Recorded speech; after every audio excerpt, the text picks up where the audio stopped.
आज हम लोग श्रीमद् भागवतम के प्रथम स्कंद तीसरा अध्याय भगवान कृष्ण सभी अवतारों के स्रोत हैं उसका पुनरावलोकन करने वाले हैं। तो हम लोग एक साथ श्लोक बोलेंगे, उसका अर्थ मैं बोलूँगा और उसका फिर श्लोक बोलेंगे, उसका लिंक बताते जाएंगे और आगे हम पढ़ने वाले हैं। मान लीजिए किसी की क्लास छूट गई हो या सारी क्लास छूट गई हो तो भी उसको रिविजन करने के लिए मिलेगा, ताकि लिंक समझ में आएगी। देखिए जब श्रीमद् भागवत में लिंक समझ में आता है तो बहुत रुचि होती है, तो उससे आपको लाभ होगा। तो देखिए अध्याय 2 के आखिरी श्लोक था, भगवान विभिन्न लोकों में देव तिर्यंग नरादिषु, देवताओं में, जानवरों में और इंसानों में भगवान विभिन्न रूपों में अवतरित होते हैं। भावयति, वो पालन करते हैं और वर्धन करते हैं। तो प्रश्न होगा कि किस प्रकार से करते हैं, तो उसका वर्णन इस अध्याय में हो रहा है कि भगवान किस प्रकार से विभिन्न अवतारों को ले करके जीवों का पालन करते हैं। तो समझ पा रहे हैं, ये लिंक है दूसरे अध्याय के आखिरी श्लोक से इस अध्याय के पहले श्लोक का। और ये भी बताया गया था, पूछा गया था प्रथम अध्याय में कि अवतार कथा शुभा, हमें आप अवतारों की कथा को बताइए जीव की अविद्या को नष्ट करने वाली। तो उस प्रश्न का उत्तर भी इन श्लोकों में आप सीखने वाले हो कि विभिन्न अवतारों की क्या कथा है, भगवान किस प्रकार से अवतार लेते हैं। कुछ कुछ अवतारों का वर्णन है, सारे अवतारों का वर्णन संभव नहीं है क्योंकि भगवान के अवतार असंख्य हैं। ये लिंक समझ में आ गया। अब हम लोग आगे पढ़ते हैं। अब आप लोग मेरे साथ में गाइएगा। उम्मीद है कि आप लोग को आ गया होगा अब तक बोलना। रोज पारायण करने का फायदा देख रहे हैं यहाँ पे। श्रीमद् भागवतम 1.3.1, बार बार नंबर नहीं बोलूंगा मैं, बस एक बार बोल रहा हूँ, हम आगे बढ़ेंगे। सूत उवाच जगृहे पौरुषम रूपम भगवान महदादिभिः संभूतम षोडशकलम आदौ लोक शिक्षया। सूत उवाच अर्थात श्रील सुखदेव गोस्वामी ने कहा, जिग्रहे पौरुषम रूपम, जगृहे मतलब ग्रहण किया। क्या ग्रहण किया? पौरुष रूप यानी महाविष्णु का स्वरूप, पुरुष अवतार का स्वरूप ग्रहण किया। किसने किया? भगवान ने। जिन भगवान का वर्णन भगवान वासुदेव के वासुदेव रूप में हुआ था दूसरे अध्याय में, वासुदेव परा वेदा वासुदेव परा ध्यान परा योगा इत्यादि हुआ था, वही वासुदेव भगवान अपने आप को महाविष्णु के रूप में स्वीकार करते हैं। और उसको आप जानते हो, भगवान कृष्ण से बलराम जी से पहले चतुर्व्यूह, उसके बाद उनमें से उन संकर्षण से नारायण, नारायण से फिर दूसरे द्वितीय चतुर्व्यूह और उन संकर्षण से महाविष्णु आते हैं। तो भगवान ने ग्रहण किया।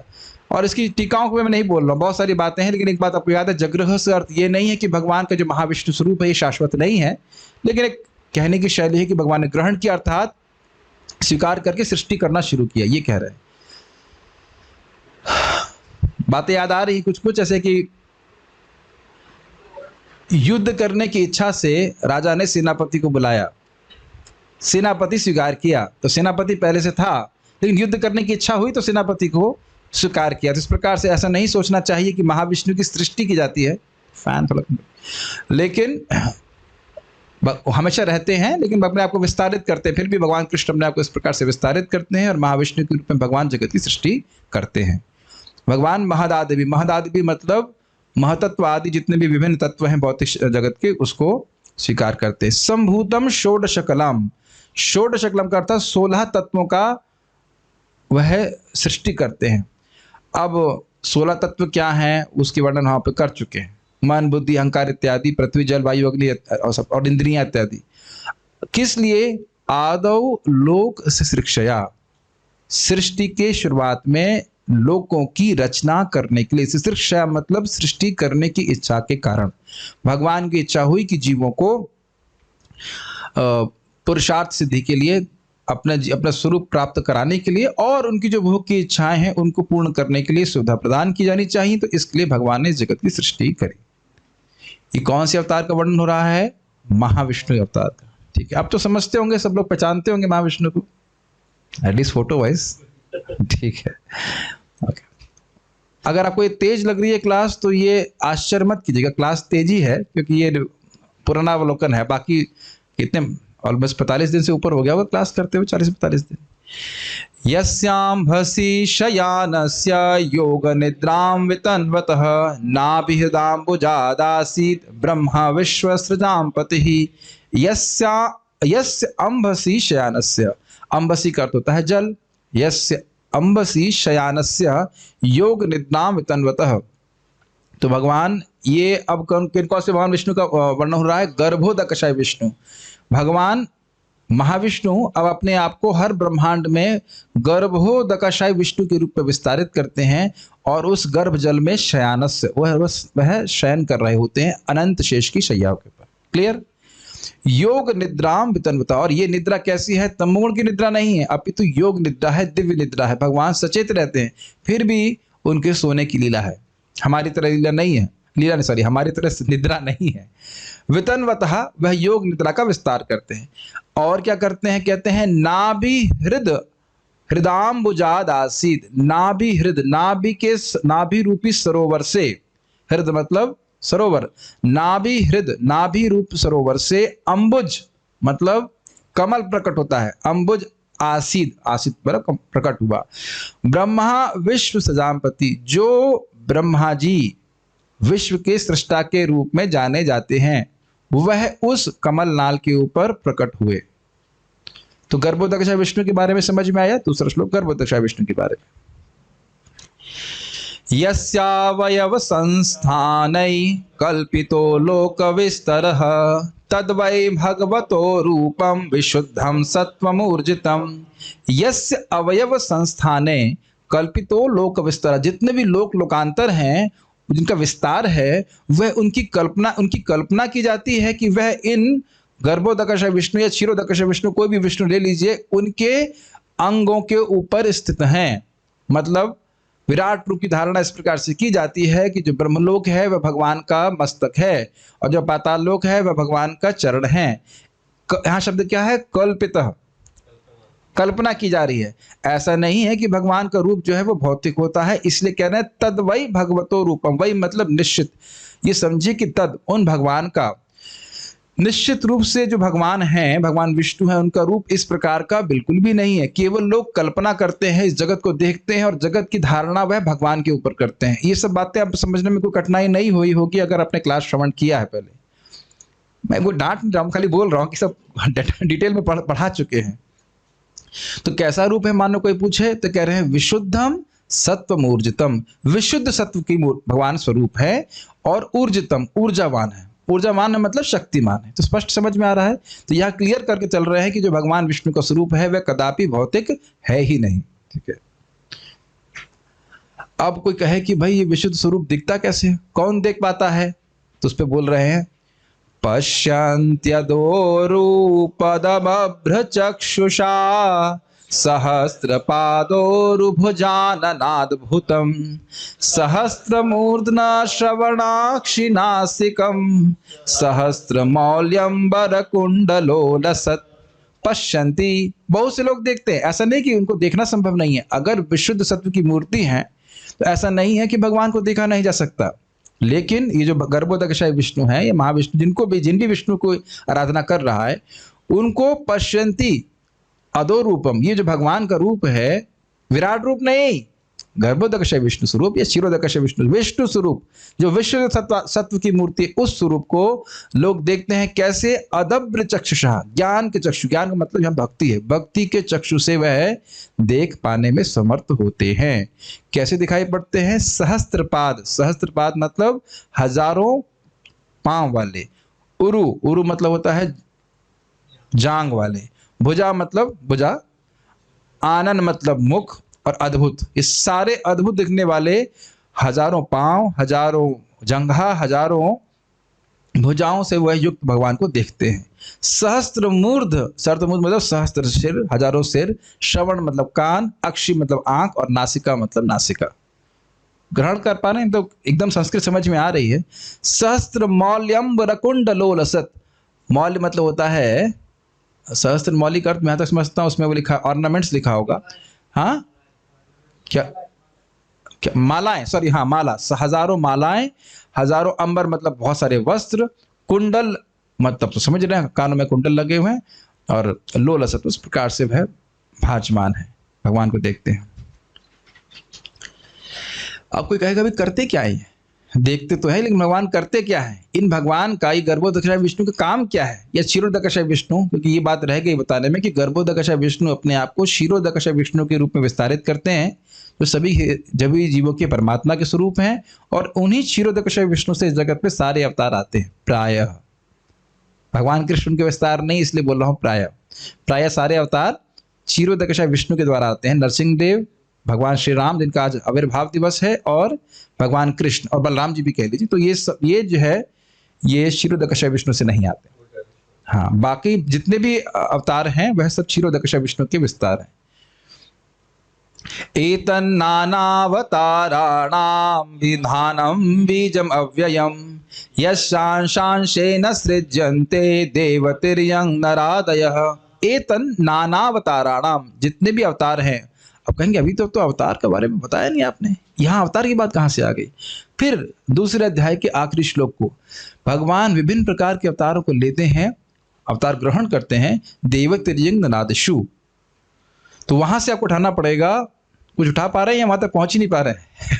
ठीक है, कोई बात नहीं। लेकिन दूसरे अध्याय के आखिरी में बोला, भगवान ने उनके भगवान के बारे में बोला कि भगवान विभिन्न प्रकार के अवतार ग्रहण करते हैं। तो कह रहे हैं, अब इसी से लिंक ले लीजिए कि जितने भी अवतार का वर्णन मैंने संक्षेप में किया कि भाई सारे अवतार लेते हैं, तो जितने भी अवतार इस जगत में आ रहे हैं, एतन नाना अवतार नाम, नाना मतलब समझते हैं विविध, वेरियस, जो विभिन्न प्रकार के अवतार हैं, उनके ये गर्भोदकशय विष्णु या क्षीरोदकशय विष्णु, कोई भी विष्णु, चलो हम यहाँ पकड़ के चलते हैं क्षीरोदकशय विष्णु, बाकी तीनों विष्णु को हमें कोई भेद नहीं है। तो क्षीरोदकशय विष्णु इनके निधान हैं। निधान का अर्थ है कि जितने भी अवतार हैं वो उन्हीं से आते हैं, और उसके बाद उनका जब कार्य समाप्त हो जाता है तो फिर वापस उन्हीं में जो है वापस चले जाते हैं। निधान का मतलब होता है निधीयते अस्मिन, जहाँ पे स्थान को, जिस स्थान में वस्तु रखी जाती है।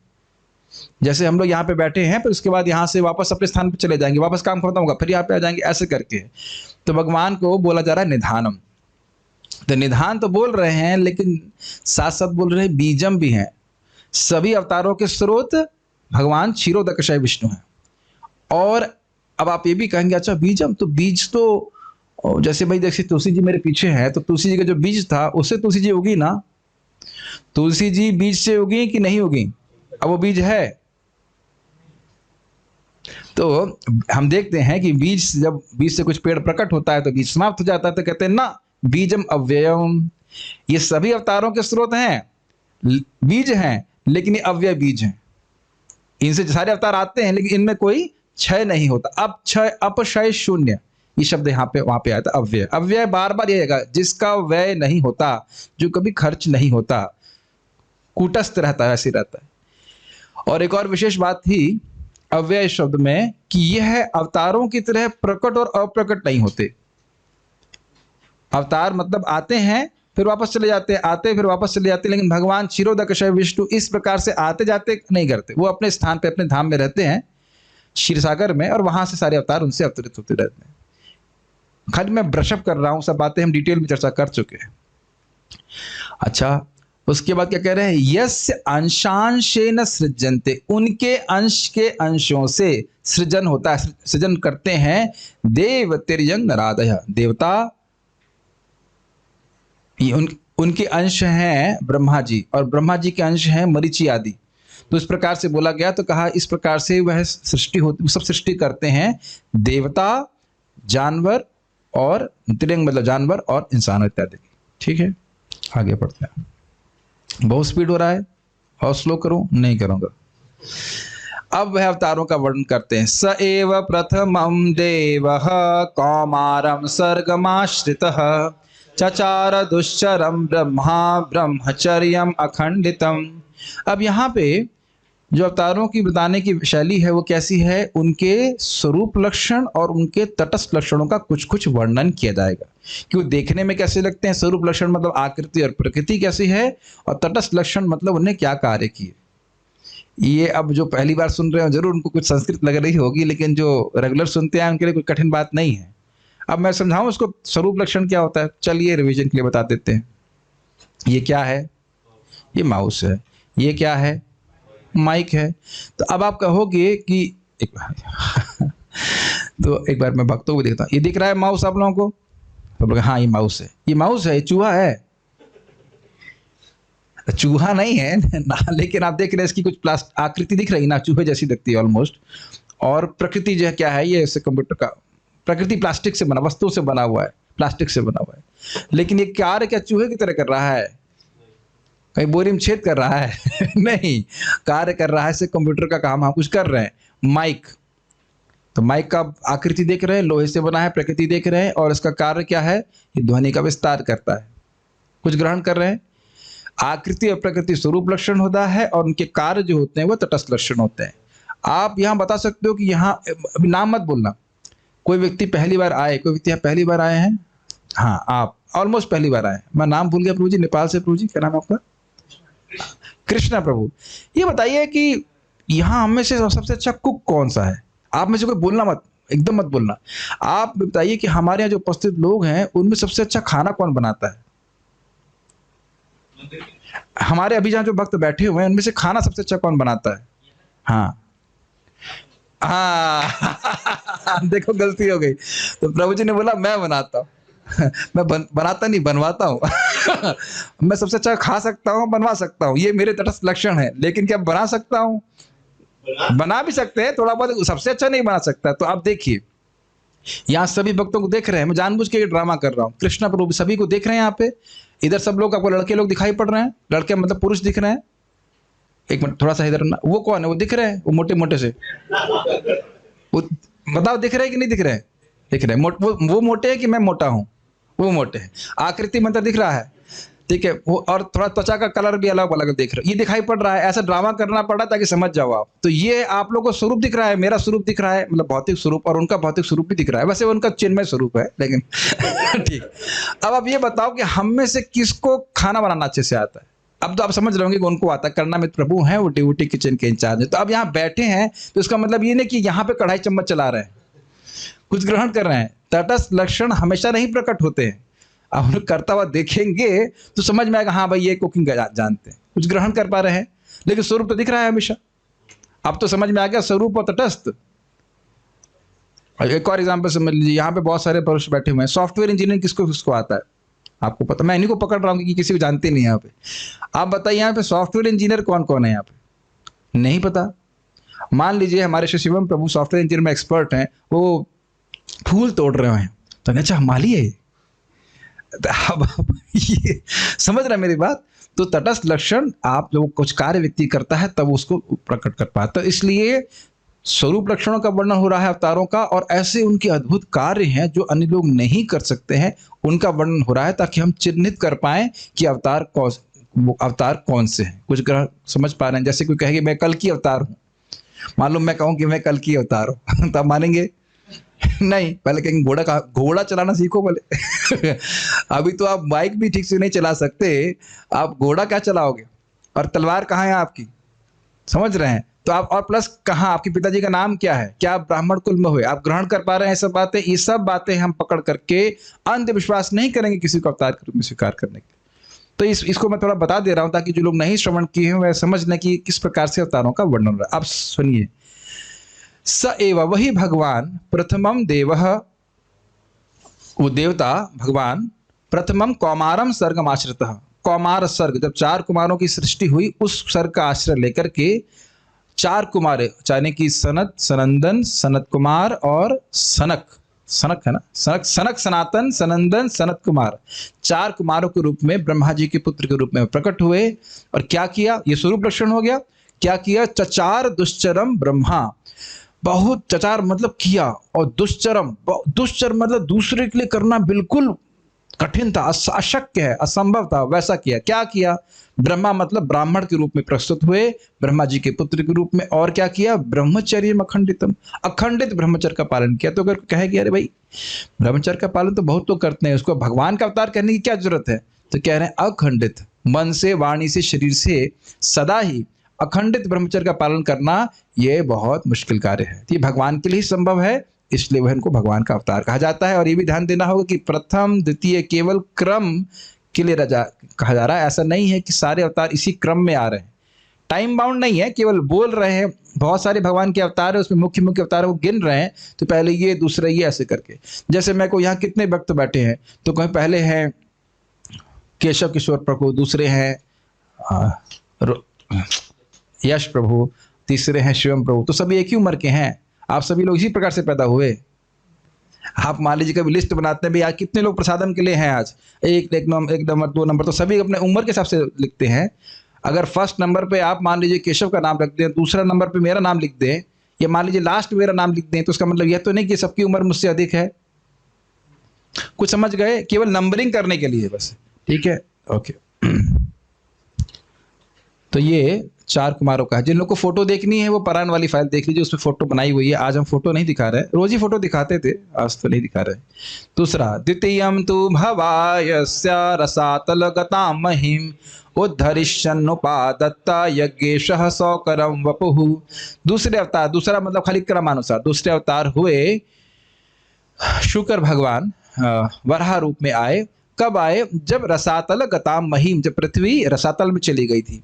ये हुआ था हिरण्याक्ष के समय में। दो बार हुआ था, एक बार अन्यत्र भी हुआ था, 2 बार हुआ था ब्रह्मा जी के दिन में। तो वह आते हैं, उद्धरिष्यन् उपादत्ता यज्ञेशः सौकरम वपु, और वह पृथ्वी का उद्धार करते हैं, उसको पृथ्वी को ला करके अपनी स्थिति में रख देते हैं। और उपादत्ता का शब्द का अर्थ क्या लिखा है? आप शब्द देखते रहिए, ताकि कहीं मुझे मिसिंग होगा तो मैं पूछ लूंगा। मैं पता, मैं दूसरे फाइल वेदाबेस नहीं खोल पा रहा हूं। उपादत्ता का अर्थ क्या बता रहे हैं? इंग्लिश में देखते रहिए, इतना टाइम लगता है, उफ। हाँ, उपादत्ता में स्थापित किया। हाँ, तो किस लिए किया? भवाया, उसके कल्याण के लिए। और भले ही वो सौकर वपु हैं, सौकर मतलब शुक्र के रूप में है, लेकिन शब्द क्या है यहाँ पे? यज्ञेशः। तो यहाँ पे स्वरूप लक्षण क्या है? सौकरम वपु, शुक्र के रूप में आए हैं। यज्ञेश हैं, भगवान यज्ञ के स्वामी हैं। लेकिन तटस्थ लक्षण क्या है? रसातल में जो मही यानी पृथ्वी चली गई थी, उसका उद्धार करके उसको उसकी कक्षा में स्थिति में स्थित किया। ठीक है। तृतीयम ऋषि सर्गम वै देवर्षित्वम उपेत्य सह तंत्रम सात्वम आचष्टः नैष्कर्म्यम कर्मणामृत सहितः। तीसरे अवतार हुए ऋषि सर्ग के समय में वही भगवान देवर्षित्वम उपेत्य सह, देवर्षि मतलब देवर्षि नारद के रूप में वह प्रकट हुए, सह मतलब वही भगवान। और यहाँ पे अर्थ होना चाहिए कि नारद जी भगवान के शक्त्यावेश अवतार है। इनकी व्याख्या भी की जा चुकी है, शक्त्यावेश अवतार, स्वांश अवतार इत्यादि।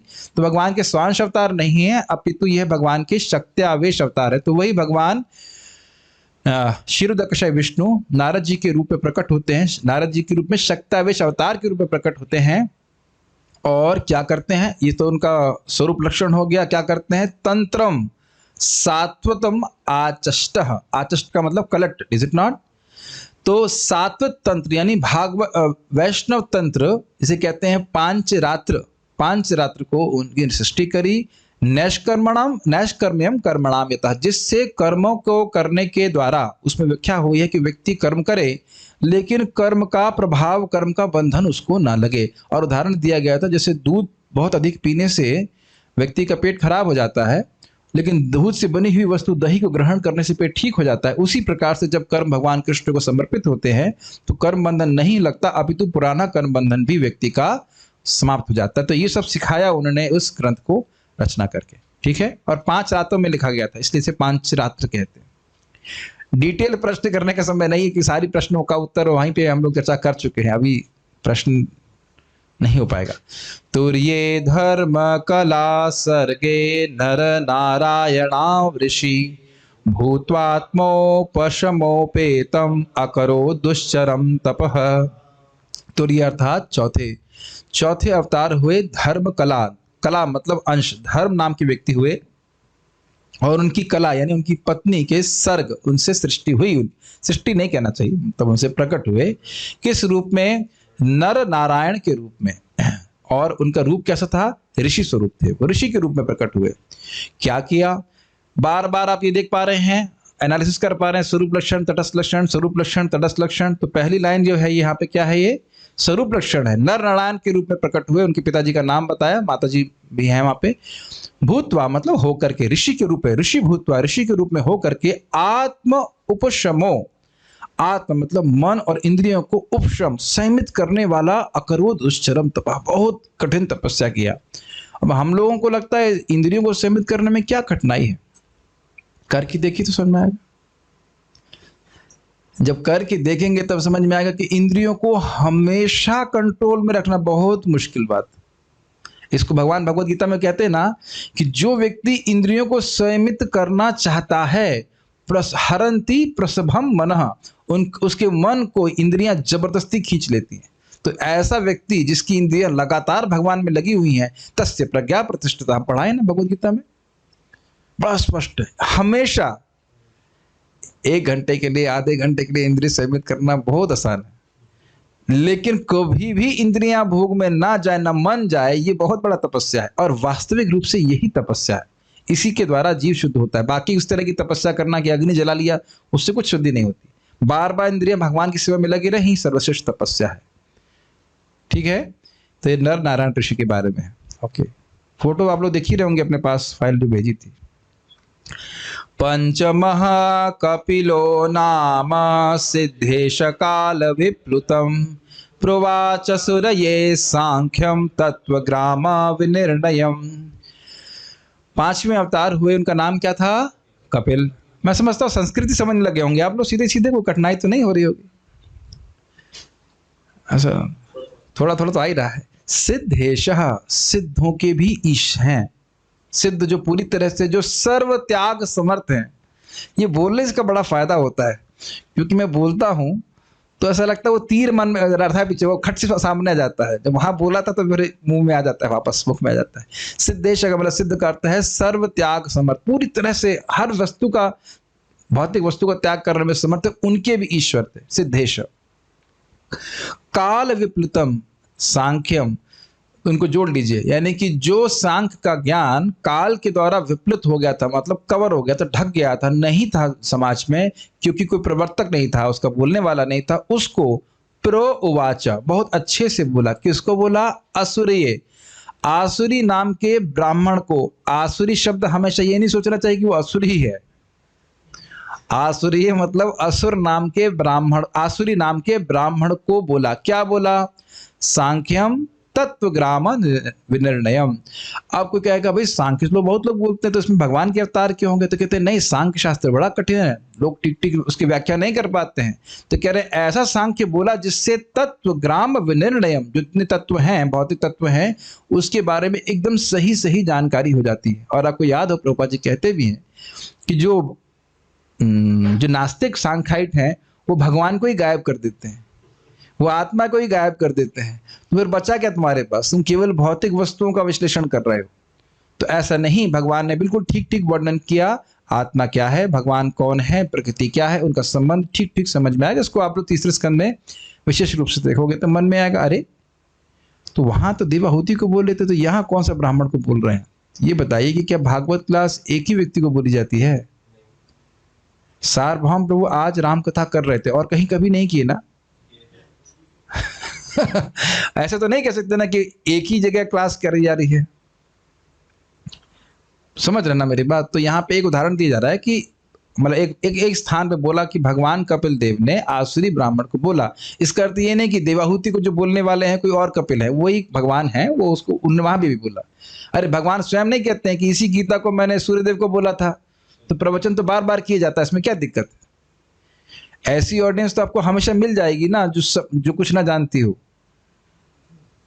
भक्ति वृक्ष को कई बार पढ़ा सकते हैं कि नहीं? नई ऑडियंस को तो ये सोचते नहीं कि एक बार पढ़ा दे दोबारा कहीं नहीं पढ़ाएंगे। तो इसलिए कहीं अगर डाउट हो कि भाई ये आसुरी ब्राह्मण को कहाँ पढ़ाया, तो कहीं अन्यत्र पढ़ाया, उसकी रिकॉर्डिंग हमारे पास नहीं है, उस क्लास की रिकॉर्डिंग हमारे पास नहीं। जिस क्लास की रिकॉर्डिंग हमारे पास है वो श्रीमद् भागवत में 3 स्कंद में है, जो मैंने माता देवहूति को दिया, तो सांख्य का वर्णन किया। उसी की फोटो वहां पे रखी भी गई है, जो हमारा हम रोज पारायण करते हैं। आज पारायण नहीं करेंगे, पारायण होता जा रहा है। षष्ठम अत्रेरपत्यत्वं वृतः प्राप्तो न सूयया आन्वीक्षकी मलर्काया प्रहलादादिभ्य ऊचिवान। 6ठे अवतार हुए दत्तात्रेय के अवतार। षष्ठम अत्रेर अपत्यत्वम, अपत्य मतलब होता है बेटा, संतान। तो जो 6ठे अवतार हुए वे अत्रि के बेटे के गुण को प्राप्त हुए। ये हमेशा समझिएगा, तो शब्द आता है ना, तो वो कहता है जैसे मान लीजिए अपत्यत्व, तो मतलब अपत्य यानी बेटे के गुण को धारण करना, बेटे के गुण वाला। तो ये शब्द बार बार आता है, त्वा करके शब्द सुने, कई बार आपने सुना होगा। लघुत्व का मतलब लघुता का गुण, बहुत्व मतलब बहुता का गुण, तित्व मतलब हुआ अपत्यत्व मतलब बेटे, बेटे के गुण को प्राप्त हुए कहने का अर्थ है बेटे बने, क्योंकि अत्रि और अनसुईया ने प्राप्त व्रतः प्राप्तो नसूया। व्रतः शब्द का अर्थ क्या है यहाँ पे? मांगने पर। व्रतः प्राप्तो अनसूया, अनुसूया उनकी पत्नी थी अत्रि ऋषि की। उन्होंने, अत्रि ऋषि और अनसूया प्रार्थना कर रहे थे, तपस्या कर रहे थे। उन्होंने कहा कि भगवान ब्रह्मा विष्णु और महेश को कहा कि आप हमारे पुत्र बनिए। तो मैं वहां कुछ गलत बोल गया था, वहां पे बोला था कि तीनों एक साथ आ गए, ऐसा नहीं था। ब्रह्मा जी बुद्ध बने, सोम बने, और शिव जी बने दुर्वासा ऋषि, और भगवान विष्णु बने दत्तात्रेय। तो यहाँ पे दत्तात्रेय को भगवान विष्णु का अवतार के रूप में कहा जा रहा है, तो वो थोड़ा समझ लेना होगा आपने। क्या किया उन्होंने? आन्वीक्षिकी अमलर्काया। आन्वीक्षिकी मतलब आध्यात्मिक विद्या को, क्या ये अर्काय शब्द है? अमलकर क्या? अलर्काया क्या है? अलर्क। अलर्क और प्रहलाद आदि को ऊंचीवान कहा। ये ग्रहण कर पा रहे हैं जैसे मैं बोल रहा हूं, या कुछ मुझे अनुवाद पढ़ना होगा, या समझ में आ रहा होगा? कठिन तो नहीं है, ठीक है। ततः सप्तम आकुत्याम रुचिर्यज्ञोऽभ्यजायत सयामाद्यः सुरगणैर अपात स्वायं भुवांतरम। उसके बाद सातवें अवतार हुए आकुति और रुचि। रुचि एक रुचि नाम के प्रजापति हुए, और उनकी पत्नी का नाम था आकुति। आकुति और रुचि के बेटे के रूप में हुए यज्ञ अभिजायत। यज्ञ नाम के अवतार हुए भगवान के। क्या किया उन्हें? स यामाद्य है। यामाद्य मतलब यम आदि उनके बेटे थे। सुरगण जो देवता के रूप में हुए, और भगवान यज्ञ कैसे हुए? इंद्र के रूप में। यज्ञ भगवान आए, इंद्र के रूप में प्रतिष्ठापित हुए। उस समय को इंद्र था नहीं, और उनके बेटे थे यम, जो कि अन्य देवता बने। क्या किया? अपात स्वायाम भुवांतरम। अपात का अर्थ है प्रोटेक्टेड। उन्होंने स्वयंभुव मनु की रक्षा करी। वहां पे आप पढ़ेंगे 8वें स्कंद के पहले अध्याय में ही पढ़ेंगे, चौथे स्कंद में, चौथे अंत की शुरुआत में आप देखेंगे कि स्वयंभुव मनु तपस्या कर रहे हैं, और उनको खाने के लिए कुछ राक्षस लोग आए। तो एक टांग पे खड़े होकर के भजन कर रहे थे। तो मुझे बातें याद आ जाती, महाराज वहां पे खूब कटाक्ष करते हैं। यहाँ पे स्वयंभुव मनु एक टांग पे खड़े होकर भजन कर रहे हैं, और लोग यहाँ पे 2 टांग पे खड़े होकर भी भजन नहीं कर पाते, सोते ही रहते। खैर उधर हम नहीं जा रहे, बस पॉइंट ये है कि स्वयंभुव मनु वहां प्रार्थना कर रहे थे अपनी पत्नी के संग, तपस्या कर रहे थे। तो उन्हें खाने के लिए कुछ असुर आए, राक्षस आए। तो भगवान यज्ञ प्रकट हुए अपने बेटे या बेटों के साथ में, और उनको मार दिया। असुरों को, राक्षसों को मार दिया। स्वयंभुव मनु की रक्षा करी। ठीक।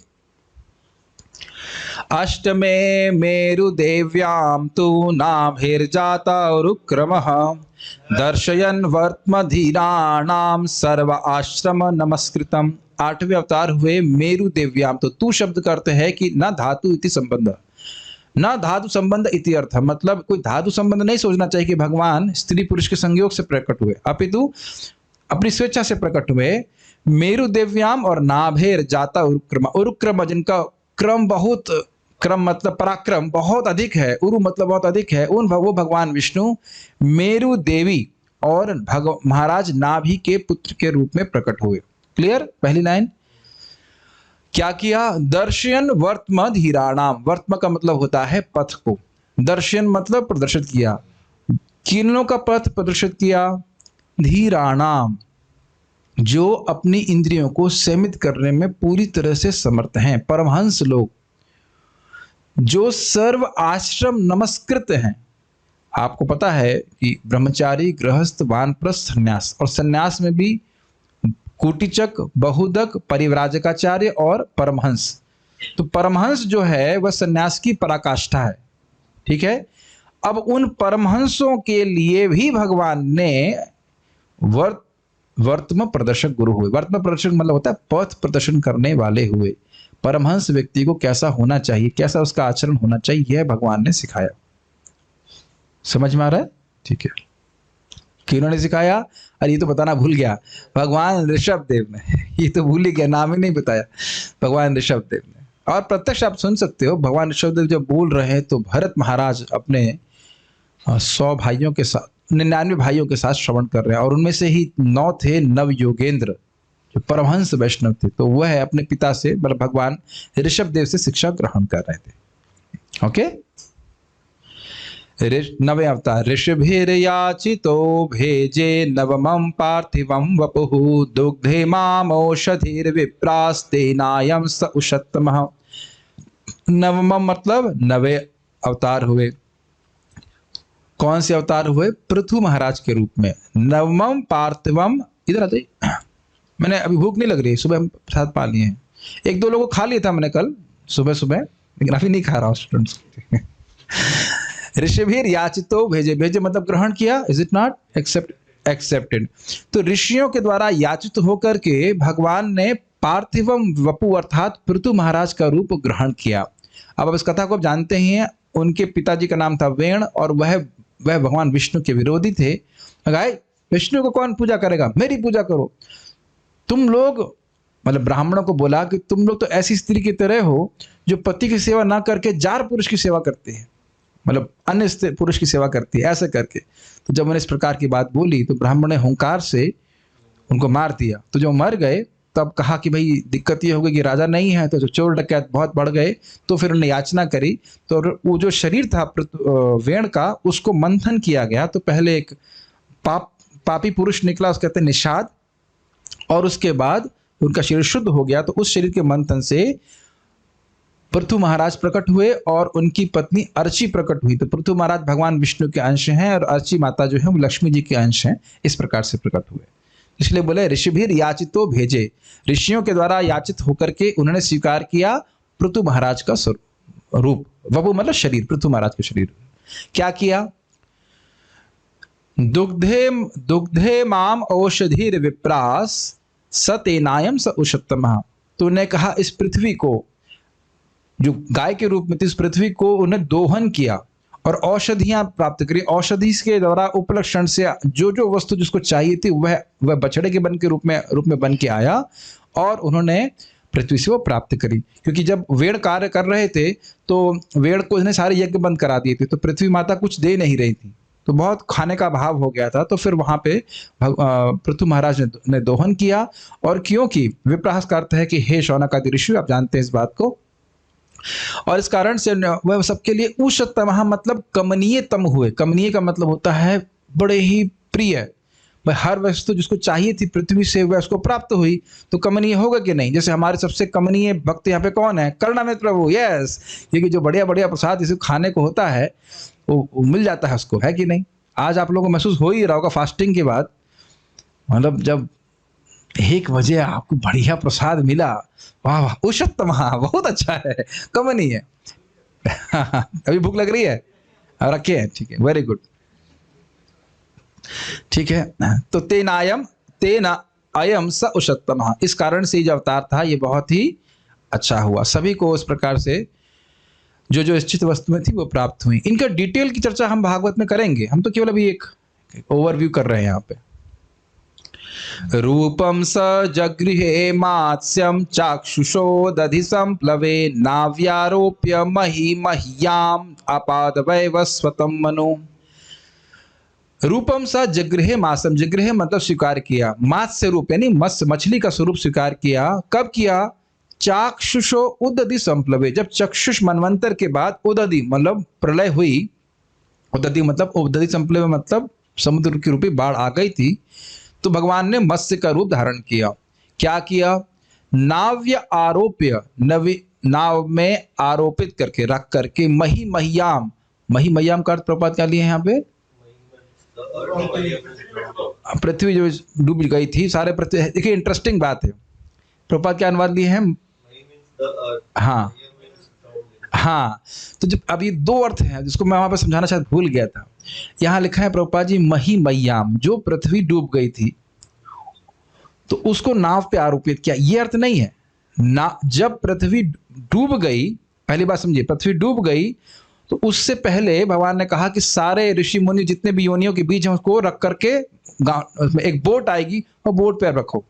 आचार्यों ने कहा मही मह्याम का अर्थ है कि वह जो पृथ्वी थी वही नाव के रूप में आई थी। तो दोनों को सामंजस्य लेकर चलना यह पड़ेगा कि पर्वतों को छोड़कर पृथ्वी डूब गई थी, एक पॉइंट ये हुआ। और पृथ्वी ही भगवान की इच्छा से नाव के रूप में आई, समझ रहे हैं।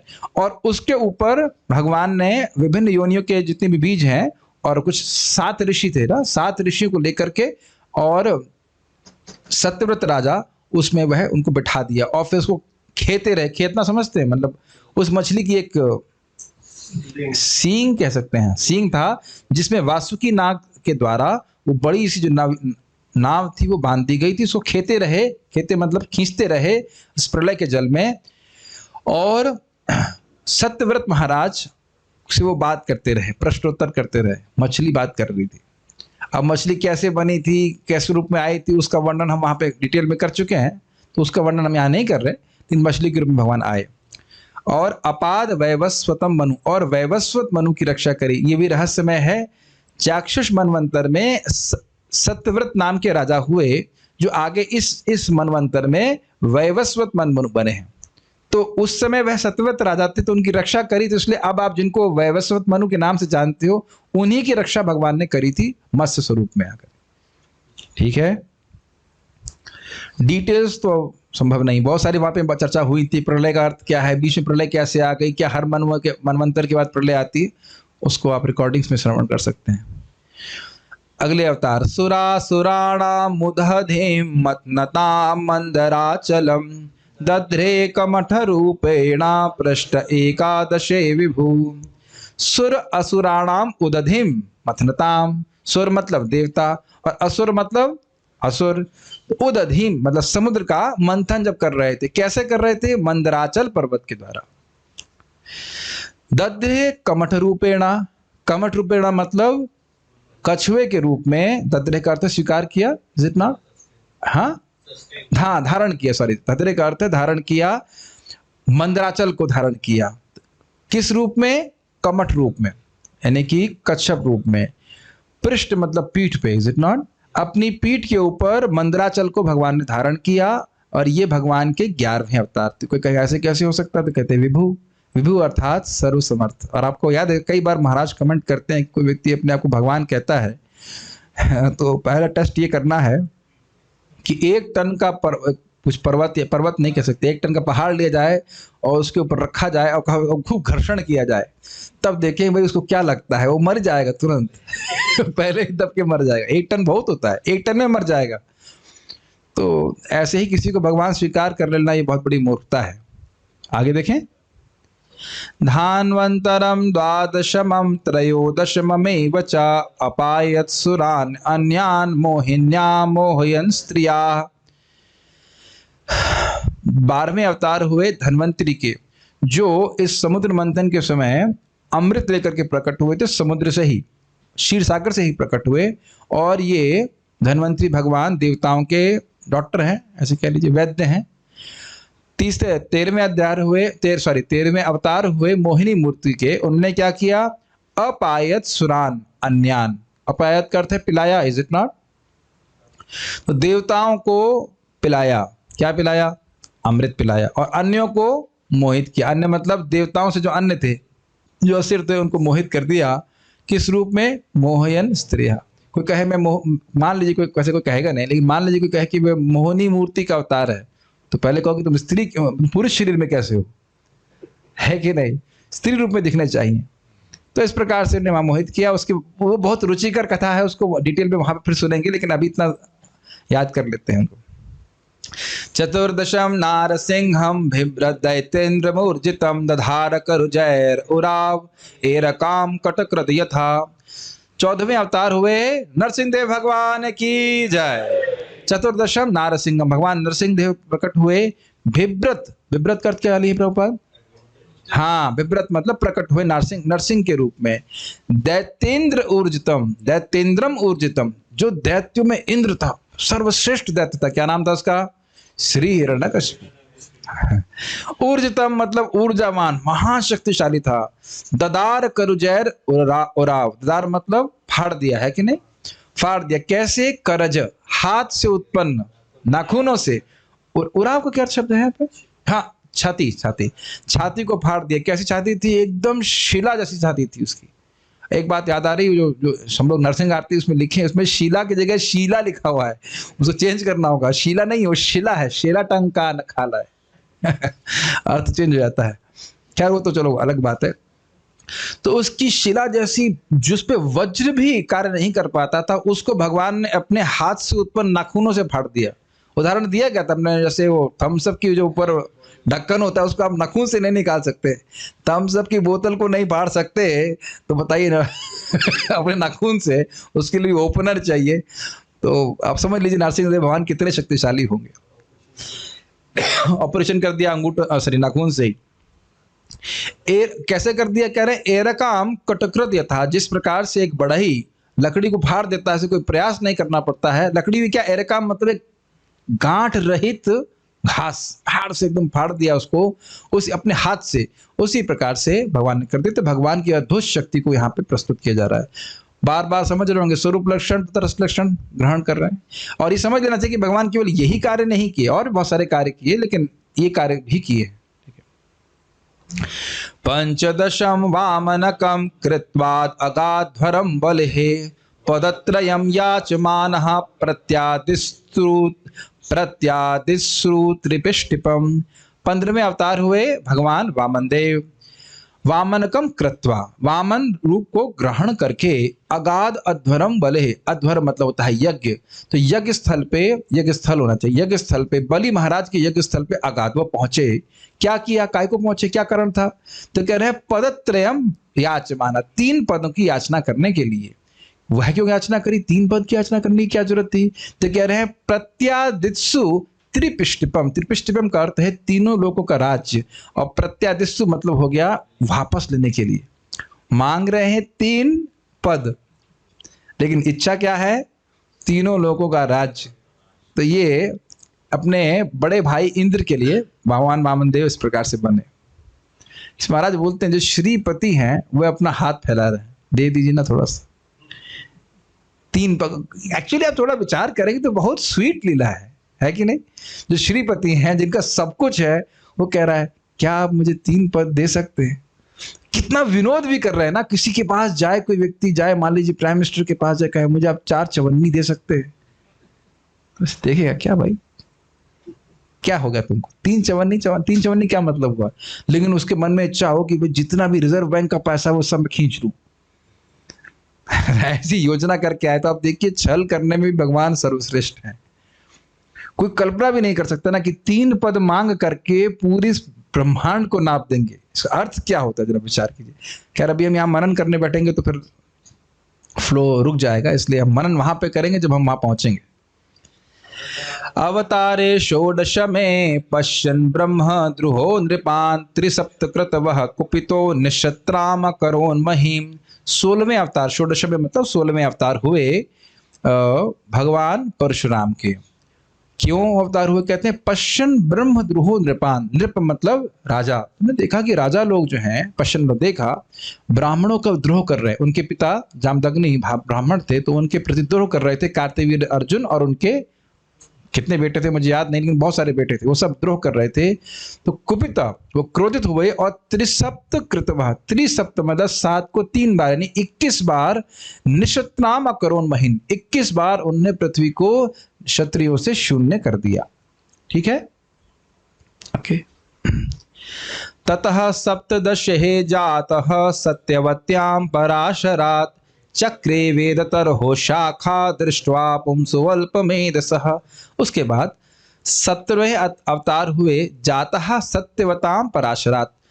सत्यवती और पराशर के पुत्र के रूप में प्रकट हुए। कौन हुए, भगवान वेदव्यास जी।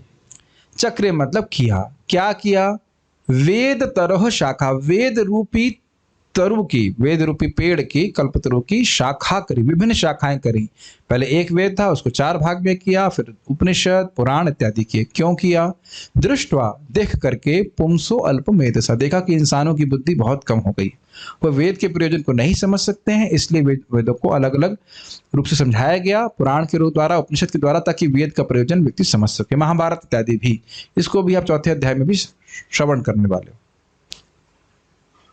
बहुत स्पीड हो रही है, सब तो रोज ही पारायण करते थे, वो सब फेमिलियर है श्लोकों से।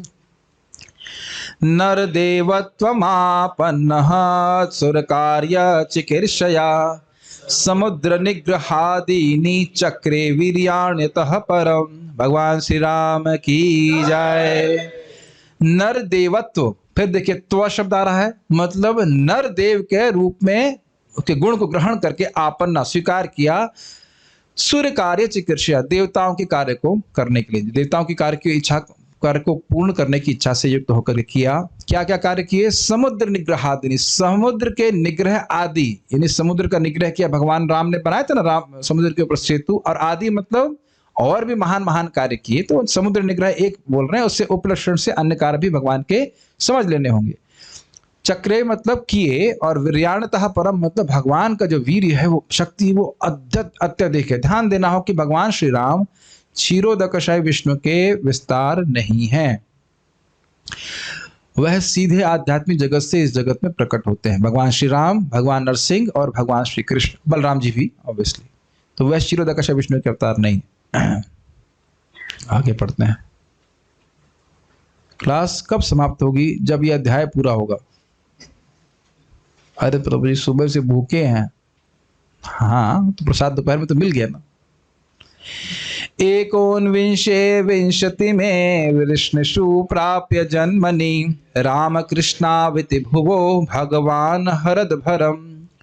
एकोनविंश मतलब 19वें, और विंशत में मतलब 20वें। 19वें और 20वें अवतार विष्णुषु प्राप्य जन्मनि, विष्णु वंश में उनने जन्म ग्रहण किया। क्या नाम हुआ? राम कृष्णाविति भुवो। तो यहाँ राम का अर्थ हुआ बलराम जी, वो 19वें कि बड़े थे उनसे, और कृष्णा मतलब भगवान कृष्ण वे 20वें अवतार हुए। भुवो भूमि पे प्रकट हुए और भूमि के भार को हरे, भुवो हरद भरम। लेकिन यहाँ शब्द स्पेशल आया क्या है? भगवान। प्रभुपाद जी वहां पे तात्पर्य बताते हैं कि भगवान शब्द इंगित करता है कि भगवान कृष्ण स्वयं भगवान है। ठीक है। ततः कलौ संप्रवृत्ते सम्मोहाय सुरद्विषां बुद्धौ नाम्नांजन सुतः कीकटेषु भविष्यति। उसके बाद कलयुग में संप्रवृत्ते, अर्थ क्या है संप्रवृत्ते का? हैविंग इंस्यूड, हाँ होगा, ठीक है, क्योंकि 5000 साल पहले की बात है। तो कह रहे हैं कि कलयुग में, अब कलयुग में बुद्ध भगवान का अवतार होगा। सम्मोहाय सुरद्विषाम, जो देवताओं के दोषी हैं, असुर हैं, उनको मोहित करने के लिए। क्या नाम होगा? बुद्ध नाम होगा। बुद्धो नामना, उनका नाम बुद्ध होगा। किसके बेटे होंगे? अंजना सुता, अंजन नाम के व्यक्ति के बेटे होंगे। कीकटेषु भविष्यति, वे बिहार में प्रकट होंगे। स्पष्ट है। आप में से किसी का नाम, पिताजी का नाम अंजन तो नहीं है ना? जस्ट मैं चेक करना, कोई बुद्ध का अवतार तो नहीं है? ठीक है। मदर लिखा हुआ, ठीक है, अंजन सुता मतलब मदर का नाम।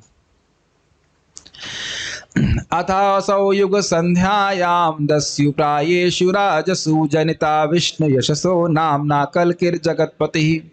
अब उसके बाद कह रहे हैं अथ असौ, ये भगवान, वही भगवान, युग संध्यायाम, कलयुग और सतयुग की जब संध्या होती है, जब कलयुग समाप्त होने वाला होता है और सतयुग आने वाला होता है, तब वह प्रकट होंगे। जब दस्यु प्रायेषु राजसु, जो राजा है वो प्राय दस्यु डकैत ही बन जाएंगे, तो उस समय भगवान कल्कि के रूप में आएंगे। जनिता विष्णु यशो, विष्णु यश नाम के ब्राह्मण होंगे, उनके बेटे के रूप में वह प्रकट होंगे।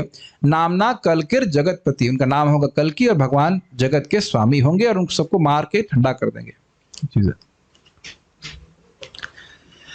अब बहुत सारे अवतारों का वर्णन किया, कितने के? 21 22 अवतार हो गए मोटा मोटी। तो कहेगा कोई सोचे अरे अच्छा भगवान के 22 अवतार होते हैं, समझ गया मैं। नहीं नहीं, अवतार भगवान के बहुत सारे होते हैं, यहाँ केवल मुख्य मुख्य अवतारों का नाम रखा जा रहा है। तो इसलिए उक्त और अनुक्त सभी अवतारों को एक साथ करने के लिए श्लोक बोल रहे हैं। अवतारा ही संख्येया हरे सत्व निधेर द्विजाः यथा विदासिनः कुल्यः सरसः स्युः सहस्रशाः। तो कह रहे हैं अवतार ही असंख्य, निश्चित बात है। ही मतलब ये निश्चित बात है कि भगवान के अवतार असंख्य हैं। असंख्य मतलब उनकी गिनती नहीं कर सकते। कौन से भगवान के अवतार करना? हरे, भगवान हरि। हरे सत्व निधेर द्विजा, हे द्विजा, हे ब्राह्मणों, भगवान श्री हरि तो सत्व की निधि हैं, वह कभी समाप्त नहीं होने वाले। क्योंकि मान लीजिए असंख्य अवतार आ रहे, तब तो भगवान कमजोर हो जाते होंगे। भाई 1-2 बच्चे पैदा कर ले या भाई 10 बच्चे पैदा कर ले, 20 बच्चे पैदा कर, 20 तो कहाँ होते हैं, तो व्यक्ति की कुछ शक्ति क्षीण हो जाएगी, उसके शरीर का तेज जा रहा है। कहे असंख्य अवतार, तब तो भगवान खाली हो गए होंगे। तो कहते हैं नहीं, हरे सत्व निधे तुझा। हे ब्राह्मण, ये समझिए, ब्राह्मणों ये समझिए कि जो भगवान हरि हैं वे सत्व की निधि हैं, वो शुद्ध सत्व की मूर्ति हैं, वो कभी क्षीण नहीं होते हैं। उस उदाहरण से बोल रहे हैं, यथा अविदासीनः, अविदासीना मतलब इनएग्जॉस्टिबल, सरसा, सरसा का मतलब होता है सरोवर। जिस प्रकार से एक ऐसा सरोवर की कल्पना कीजिए जो कि अविदासीना है, मतलब कभी खत्म नहीं होने वाला है, उसमें से सहस्रशः कुल्याः, कुल्या का मतलब होता है नाले या नदियां, तो उसमें हजारों हजारों नाले और नदियां बह रही हों, फिर भी वो कभी कम नहीं होता है। उसी प्रकार से भगवान विष्णु से, भगवान कृष्ण से, हरि से बहुत सारे अवतार निकलते हैं, असंख्य अवतार होते ही रहते हैं, लेकिन भगवान कभी क्षीण नहीं होते। ये भगवान का विशेष गुण है। शिवम ऐसे देख रहा है जैसे कुछ समझ में नहीं आ रहा। नहीं, शिवोहम शिवोत्तम आप शिव हैं। नहीं, तो खैर मजाक के लिए बोल रहे महाराज, मजाक भी करना चाहिए थोड़ा थोड़ा बीच में। एक बार महाराज कह रहे थे कि हम जुहू में क्लास कर रहे थे, nothing against your name, your name is very nice, लेकिन एक बुड्ढे बाबा थे, वो बार बार बोल रहे थे शिवोहम शिवोहम, और बीच में शिवोहम खांसते थे, बार बार बोलते इस प्रकार से। तो महाराज चुप हो गए एकदम से। तो सब लोग क्या हुआ था महाराज, क्यों नहीं बोल रहे कथा? तो कह रहे हैं कि पहले शिव जी को चुप कराइए आप, शिव जी बहुत डिस्टर्ब कर रहे हैं, बीच बीच में शिवम शिवम कह रहे हैं। तो वो सोच रहे थे कि हम ही शिव हैं, हम ही भगवान हैं, ऐसे करके। नहीं, खैर ये बात कहाँ से आएगी, तो हम मजाक करने लगे। हम खाली बात कर रहे थे कि भगवान हरि जो हैं वह सत्व की निधि हैं, वह कभी नष्ट नहीं होते। समझ में आ रहा है ना? जिस प्रकार से सरोवर से बहुत सारे कुल्या, बहुत सारे नाले निकलते हैं, लेकिन वह सरोवर कैसा है? अविदासीना, वह अपक्षय शून्य, अपक्षय शून्य, क्षय मतलब कम, अपक्षय शून्य मतलब क्षय से शून्य, कभी वो कम नहीं होता। भगवान इनएग्जॉस्टिबल है, इनफाइनाइट है। अब तो समझ में आ गया होगा कच्छप जी। ठीक। ऋषयो मनवो देवा मनुपुत्र महोजसः कलह सर्वे हरे रेवा स प्रजापतयः स्मृतः। तो कह रहे हैं ऋषिगण, मनवो मतलब मनु, देवता, मनुपुत्र, महोजसा जिनके पास बहुत बहुत ओज है, कलह सर्वे हरे रेवा, वह सब भगवान श्री हरि की ही कला है। स प्रजापतया स्मृतः, और ऐसा ही आपको प्रजापतियों के संबंध में स्मरण करना होगा। तो मतलब सबका नाम नहीं रखा जा रहा है, सभी भगवान के ही अंश हैं। आप कोई कहेगा अच्छा अच्छा अच्छा, तो भगवान कृष्ण भी विष्णु के अवतार हैं क्या? तो अब कहीं यह संदेह ना हो जाए कि भगवान कृष्ण विष्णु के अवतार हैं, सॉरी भगवान कृष्ण, हाँ भगवान कृष्ण कहीं विष्णु के अवतार हैं, इसको क्लियर करने के लिए सूत गोस्वामी जी यह श्लोक बोल रहे हैं। ये बहुत प्रसिद्ध श्लोक है, मैं समझता हूँ 3 दिन चर्चा हुई थी इसके ऊपर।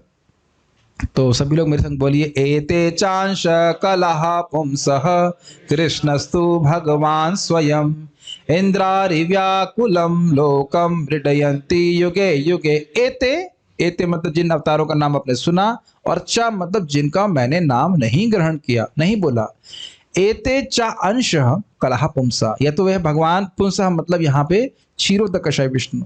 तो जितने भी अवतारों का नाम लिया गया और जिनका नहीं लिया गया, वे सब भगवान क्षीरोदकशय विष्णु के अंश हैं, यानी स्वांश अवतार हैं, विस्तार हैं, या कला हैं, मतलब शक्तावेश अवतार है, ये बोल रहे हैं।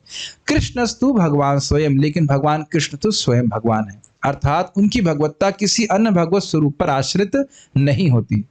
अब हम फिर से एक बार रिवाइज करते रहे, क्योंकि वहां पे कुछ पॉइंट्स मैंने छोड़ दिए थे एक क्लास में। भगवान कृष्ण मतलब स्वयं रूप कृष्ण, गोलोक विहारी, और उनका स्वरूप किसी भी अन्य स्वरूप के अनपेक्षी होता है, उनका स्वरूप किसी का विस्तार नहीं है, इसलिए उनको स्वयं रूप कृष्ण कहते हैं। ठीक है, वह अपने आप को स्वयं प्रकाश के रूप में विस्तारित करते हैं। एक हो गया प्राभव प्रकाश, और वो है जब भगवान अपने आप को रासलीला में विस्तारित करते हैं विभिन्न गोपियों के साथ एक साथ, और द्वारका में महिषियों के संग, रानियों के संग विस्तार करते हैं, उसे कहते हैं प्राभव प्रकाश। और इधर आप लोग अगर चार्ट याद आ रहा हो तो इधर लेफ्ट और राइट में बोल रहा हूं, और इधर वैभव प्रकाश के रूप में विस्तारित करते हैं बलराम जी के रूप में, और देवकी नंदन यानी मथुरा में जो भगवान कृष्ण भगवान देवकी के सामने प्रकट होते हैं उसके रूप में। भगवान बलराम से पहले चतुर्व्यूह का विस्तार होता है। जो द्वारका में रहते हैं, प्रद्युम्न, अनिरुद्ध, संकर्षण और वासुदेव, ये प्रथम चतुर्विह है, इन्हें कहते हैं प्राभव विलास। और इनमें से जो संकर्षण भगवान हैं उनसे भगवान नारायण आते हैं जो उनके वैभव विलास हैं, और उन नारायण से फिर द्वितीय चतुर्व्यूह का विस्तार होता है, प्रद्युम्न, अनिरुद्ध, संकर्षण और वासुदेव। और ये द्वितीय संकर्षण जो है, इन संकर्षण से भगवान महाविष्णु का विस्तार होता है। महाविष्णु से गर्भोदकशय विष्णु और गर्भोदकशय विष्णु से क्षीरोदकशय विष्णु। तो वही क्षीरोदकशय विष्णु यहाँ तुलसा शब्द से इंगित हो रहे हैं। तो कह रहे कृष्णस्तु भगवान स्वयं, भगवान स्वयं करते हैं कि इनकी भगवत्ता किसी अन्य भगवत स्वरूप पे आश्रित नहीं होती। देखिए स्वाभाविक सी बात है, जो आज पहली बार लैंड किया है इस क्लास में, मतलब जो ऑनलाइन भी सुन रहे हैं उसके तो ऊपर से सब जा रहा होगा, कहाँ बात हो रही, कौन से वैभव विलास, कहाँ कौन सा चार्ट। लेकिन जो लोग नियमित रूप से श्रवण करते आ रहे हैं उनके लिए कोई कठिन नहीं है। इसीलिए हमने इस ग्रुप का नाम भागवत अध्यापन रखा है, भागवत कथा नहीं रखा है। कथा में देखा जाता है कि सामने वाला समझ पा रहा है कि नहीं समझ पा रहा है। अध्यापन में मतलब एक्सपेक्ट किया जा रहा है कि अपना स्तर बढ़ाइए और जहां ना ही समझ में आ रहा पूछिए और पढ़िए, और नोट्स दिए जा रहे हैं ताकि अच्छे से भागवत को हम समझ सके, जितना मेरा सामर्थ्य है उतना। यथाधीतम यथामति। अब क्यों आते हैं तो कह रहे इंद्रारि व्याकुलम लोकम, इंद्र के शत्रुओं के द्वारा जब लोक व्याकुल हो जाते हैं, लोकांतर जितने परेशान हो जाते हैं, तो उन लोगों को, सभी लोगों को और जगत को मृडयंती, प्रसन्न करने के लिए आते हैं। कब आते हैं? युगे युगे। तो ये बात कॉमन है, भगवान कृष्ण तो आते ही हैं। भगवान, अब कोई आप जानते हो कि कृष्ण का अवतार क्यों कह रहे हो? कृष्ण का अवतार ही है क्योंकि भगवान अन्य अवतारों की तरह प्रकट होते हैं, असुरों को मारते हैं, जीवों पर कृपा करते हैं इत्यादि। तो ये सब और जगत में अवतरित होते हैं, इसलिए भी इनको अवतार कहा जा रहा है। तो इस प्रकार से भगवान अवतरित होते हैं। लेकिन भगवान कृष्ण क्षीरोदकशय विष्णु के अवतार नहीं है, सभी अवतारों के वह स्रोत है। यही इस अध्याय का अर्थ है। क्या फायदा होगा ये सब मेहनत करने से? क्यों इतना बुद्धि लगाएं, क्यों दिमाग लगाएं? सॉफ्टवेयर इंजीनियर ना बन जाएं? हैं? कहने का अर्थ है मतलब कुछ और ना पढ़ें, ज्योग्राफी ना पढ़ें, हिस्ट्री ना पढ़ें, काय को पढ़ें सब? तो उस पर अगर मान लीजिए कोई प्रश्न करे क्या फायदा होगा, क्योंकि फायदा तो कंडीशन को जरूर देखता है भाई, क्या फायदा होता है ना कश्यप जी? बिना फायदे कुछ करते हैं हम लोग? नहीं, कोई भी नहीं करता। तो जरा फायदा देखिए। जन्म गुह्यम भगवतो या एतत् प्रयतो नरः सायं प्रातः गृह्णन् भक्त्या दुख ग्रामाद् विमुच्यते। भगवान के जन्म गुह्यम भगवतो, भगवान के इन गुह्य जन्म और कर्मों को कोई, या एतत् प्रयतो नरः, यह मतलब कोई भी, इसमें वर्णाश्रम का कोई भेद नहीं है, स्त्री पुरुष बच्चा बूढ़ा कोई भी व्यक्ति बड़े प्रयत्न पूर्वक, बड़ा समाहित होकर, बड़े ध्यान पूर्वक, कोई भी नरः मतलब इंसान कुछ श्रवण करता है। कब? सायं प्रातः गृह्णन् भक्त्या, भक्ति भाव से सुबह और शाम ग्रहण करता है तो दुख ग्रामाद् विमुच्यते, ग्राम का मतलब होता है समूह, दुखों के समूह से विमुच्यते, बहुत अच्छी प्रकार से मुक्त हो जाता है। ये बड़ा स्पष्ट है कि जीवों के दुख को भगवत कथा से ही दूर किया जा सकता है, कितना भी हम एडजस्ट करें। आज मैं सोच रहा था, एक भक्त हैं, उनके बेटे बच्चों को, बच्चे मेरे छोटे बच्चे नहीं बड़े बच्चे हैं, उनको बुखार हो गया। कौन सा बुखार हम नहीं जानते, बुखार हो गया और उनके पास धन भी बहुत है, और उनको मैंने जो दवा बताई, बस वो दवा नहीं ले सकते क्योंकि लॉकडाउन लगा हुआ है। तो मैं सोच रहा था कि कैसी परिस्थिति हो जाती है कि धन होने के बाद, सामर्थ्य होने के बाद भी अपने सामने ही अपने बच्चों को दवा नहीं दे पाते, कुछ ग्रहण कर पा रहे हैं। हम सोचते हैं कि धन आने से हमारी सारी समस्या का समाधान हो जाएगा, ऐसा लगता जरूर है, ऐसा होता नहीं है। हमेशा ऐसा नहीं होता है कि अब 10 धन आया तो हमारी सारी समस्या सॉल्व हो जाएगी। समस्या इसीलिए आ रही है किसी के, उनके जीवन में नहीं, किसी के जीवन में आ रही है क्योंकि हम लोग भगवान को भूले हुए हैं। तो जो भगवान का स्मरण होगा तो स्वाभाविक रूप से माया दुख नहीं देगी, और अगर दुख होगा भी तो भी हृदय दुख अनुभव कहाँ करते हैं? मन में। तो मन अगर भगवान की कथा में लगा हुआ है तो दुख का अनुभव नहीं होता है। कष्ट तो रहेगा शरीर में लेकिन दुख का अनुभव नहीं होगा। कुछ समझ रहे हैं? क्योंकि मैं काफी लोगों को काउंसलिंग कर रहा हूं और मैं देख रहा हूं किसी काउंसलिंग मतलब दुखी दुखी व्यक्ति नहीं तो काउंसलिंग पूछेगा, काउंसलिंग लेगा ही नहीं। तो स्वाभाविक है, बहुत सारे कस्टमर्स हैं कलयुग में, दुखी रहते ही लोग। तो सुखी होने का एकमात्र तरीका यही है कि भगवान के बारे में कम से कम सुबह और शाम श्रवण किया जाए। आज क्या आप सुबह सुबह प्रभु जी की कथा सुनकर खुश नहीं हुए? सार्वभौम प्रभु कितना सुंदर क्लास दी। मैं तो टेक्नोलॉजी मैनेज करने के कारण कुछ कुछ पॉइंट मिस कर जा रहा था, फिर शाम को सुन रहा हूँ उसको, कितना अच्छे अच्छे पॉइंट बता रहे थे। तो अब बताइए, वो ना श्रवण करें और बस अब कितना भी भोग इकट्ठा कर लीजिए, हम लोग कभी सुखी नहीं हो सकते। ठीक है, तो एकदम स्पष्ट समझना चाहिए, और ये बहुत गोई है, ये वेदों के लिए भी गोई बात है इस प्रकार से भगवान के अवतारों का वर्णन। ठीक है, और ये बात आसान है कि भागवत में सब मिला के रख देगा। आपको कहेगा, अरे इतने अवतारों का वर्णन हुआ, आपने विराट अवतार को भगवान के अवतार के रूप में नहीं बताया, यह क्या कारण है?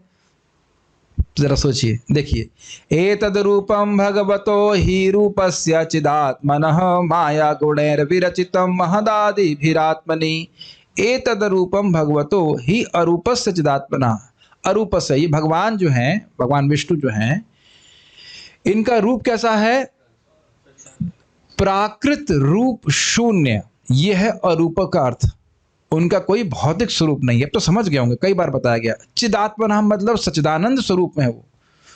माया गुणैर विरचितम महदादिभिरात्मनि। आत्मनि मतलब इन भगवान के ऊपर एक विराट रूप, ये जो जगत है, विराट जगत, विराट रूप के रूप में जो महद आदि के द्वारा, प्रकृति के गुणों के द्वारा, महत मतलब महतत्व इत्यादि, और प्रकृति के गुणों के द्वारा विरचित रूप है जगत का, वह आरोपित किया जाता है। माया गुणैर विरचितम, माया के गुणों के द्वारा रचित ये जगत है, जिसमें महतत्व आदि है, महतत्व मन बुद्धि अहंकार इत्यादि जो कुछ भी तत्व है जिससे जगत बना हुआ है, उसकी धारणा की जाती है भगवान विष्णु के ऊपर। भगवान विष्णु ऐसे नहीं है, कल्पना की जाती है, इसलिए बोले आत्मनि, भगवान के ऊपर कल्पना कर ली जाती है कि ये भगवान है। अरे खूब समझा चुका हूं आपको, ऐसे मत देखो कि समझ में नहीं आ रहा है, ऐसा लग रहा है जैसे क्या बोल रहे हैं। हम लोग एक घंटा क्लास दिए है कि नहीं? विराट रूप केवल कल्पना की जा रही है कि ये भगवान है, लेकिन भगवान है नहीं, इसीलिए बोल रहे ही मतलब निश्चित ही भगवान भौतिक रूप से युक्त बिल्कुल नहीं, भगवान में जड़ वस्तु कुछ है ही नहीं।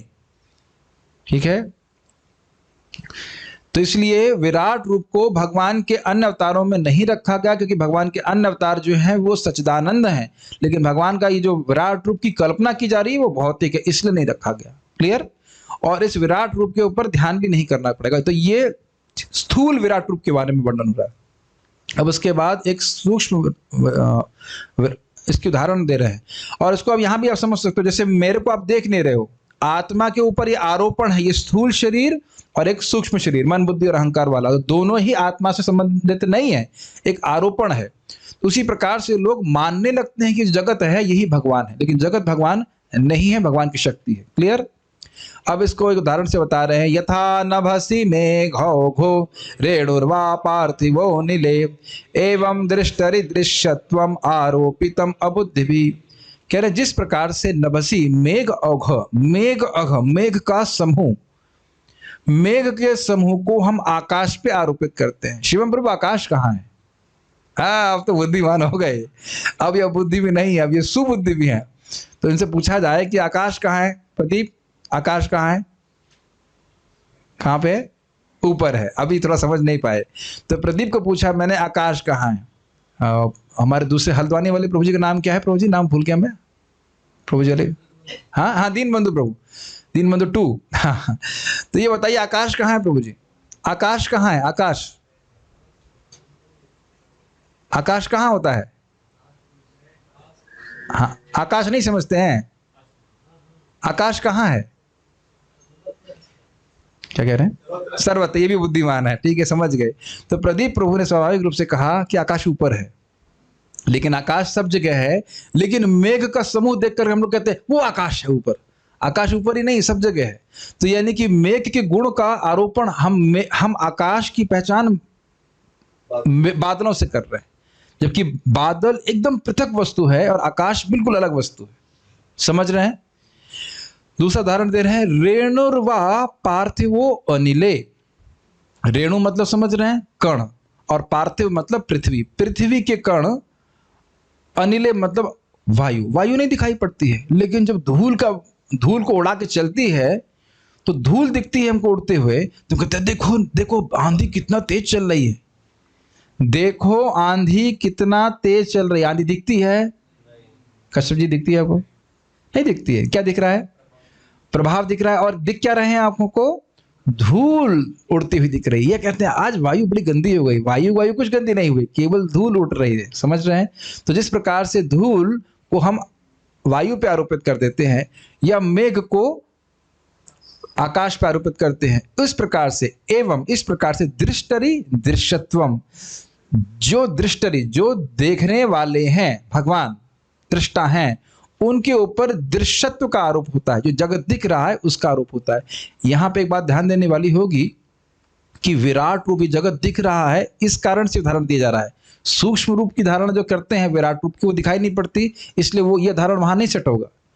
आपको मेघ का समूह दिखाई पड़ता है, आपको धूल दिखाई पड़ती है, तो इसलिए बोल रहे हैं कि जिस ये विराट रूप की धारणा भगवान पे कैसे की जाती है, स्थूल धारणा कैसे की जाती है, जिस प्रकार से आकाश के ऊपर बादलों को आरोपित कर दिया जाता है या वायु के ऊपर धूलि के कणों को आरोपित कर दिया जाता है। आरोपित मतलब उनके गुणों को आरोपित कर दिया जाता है। कौन कौन लोग इस क्लास को सुन चुके हैं पूरा डिटेल में? 1 2 3, हाँ ओके, कुछ समझ पा रहे होंगे ना आप तो? ठीक है। ये दृष्टि दृश्य तो समझ में आ रहा है। दृष्टा कौन है जगत में? भगवान है। और दृश्य क्या है? जगत जो दिख रहा है। तो इस जगत को भगवान के ऊपर आरोपित कर देना कि ये भगवान है, कि ये जगत दिखता है कुछ? क्या ये जगत कुछ देख सकता है? कुछ नहीं देख सकता, ये जड़ वस्तु है, तो इसको भगवान पे आरोपित कर देना। तो इसलिए कह रहे हैं आरोपितम अबुद्धि भी। मैं कहूं शिवम आप चोर हैं, प्लीज क्षमा कीजिएगा, मैं ड्रामा कर रहा हूं। तो ये आरोप हुआ ना, आप चोर हैं? नहीं है। आरोप का मतलब ये होता ना तुम मक्खन चोर।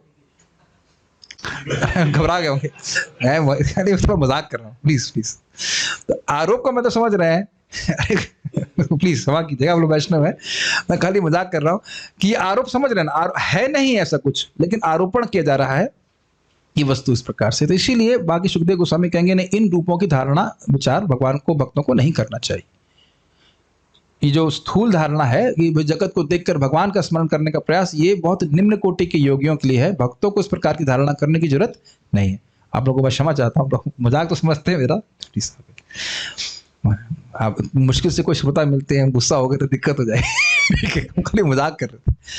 अब वो कह रहे हैं कि इसके परे एक सूक्ष्म धारणा भी है, विराट रूप की सूक्ष्म धारणा। जैसे कि फिर से पकड़ते हैं, मोहित प्रभु, आपको अपना भौतिक रूप दिखाई पड़ता है, स्थूल रूप क्लियर, और सूक्ष्म रूप नहीं दिखाई पड़ता, लेकिन है ना? तो मन बुद्धि अहंकार वाला हमारा सूक्ष्म शरीर सभी का है कि नहीं? सबका है, लेकिन दिखता नहीं है ना। अच्छा, उसका मन बुद्धि अहंकार का रूप कैसा है? देखने में कैसा लगता है वो? मैं जानबूझ के फंसा रहा हूं आपको। कैसा लगता है देखने में? हाँ, अरे दिखाई नहीं देता, आपको सुनाई तो पड़ता होगा। सुनने में कैसा लगता है मन बुद्धि अहंकार? वेरी गुड, समझ में आ गया इनको। ना तो आप मन बुद्धि अहंकार को सुन करके समझ सकते हैं कि वो क्या वस्तु है, और ना देख के समझ सकते हैं। कुछ वस्तुओं को आप देखते हो, जैसे हम आप एक दूसरे को देख रहे हैं, और कुछ वस्तुओं को सुन के ग्रहण करते हैं। हाँ, इंद्र होते हैं, शिव जी ऐसे होते हैं। कुछ तो श्रवण करके धारणा कर सकते हो। अगर मैं श्रवण करने का प्रयास भी कराऊं तो आप मन की धारणा कर सकते हैं। मन क्या है? अब समझिए इसको। अतः परम यद अव्यक्तम अव्यूढ़ गुण ब्रूहितम अदृष्टाश्रित वस्तुत्वात् सजीवो यत् पुनर्भवः। कुछ लोग तो स्थूल धारणा करते हैं विराट रूप की, और कुछ लोग सूक्ष्म धारणा करते हैं। वो कैसा है? अतः परम यद अव्यक्तम, जो इससे परे है, जो इस स्थूल विराट स्वरूप की धारणा से, विराट स्वरूप की धारणा से परे है, इसे हिरण्यगर्भ भी कहते हैं, जो मैं समझाऊं अब तक। और सूक्ष्म धारणा है विराट रूप की, जो अव्यक्त है, जो प्रकट नहीं, दिखता नहीं है। अव्यूढ़ गुण ब्रोहितम, इसमें हाथ पैर इत्यादि जैसा नहीं है। और जैसे मैंने कहा कि आपको अपना स्थूल रूप दिखता है, या मुझे अपना स्थूल रूप दिखता है, तो किस प्रकार में दिख रहा है? हाथ है, चेहरा है, आंखें हैं, कान है, ऐसे दिख रहा है। इस प्रकार से नहीं दिखता। जबकि जो स्थूल धारणा थी क्या थी? ब्रह्मलोक जो है वो भगवान का मुख सिर है, पाताल लोक उनके चरण है इत्यादि। तो वहां पे हाथ पैर की धारणा हो रही है, लेकिन कुछ योगी जो है वे सूक्ष्म रूप की धारणा करते हैं, जिसमें हाथ पैर इत्यादि नहीं होते।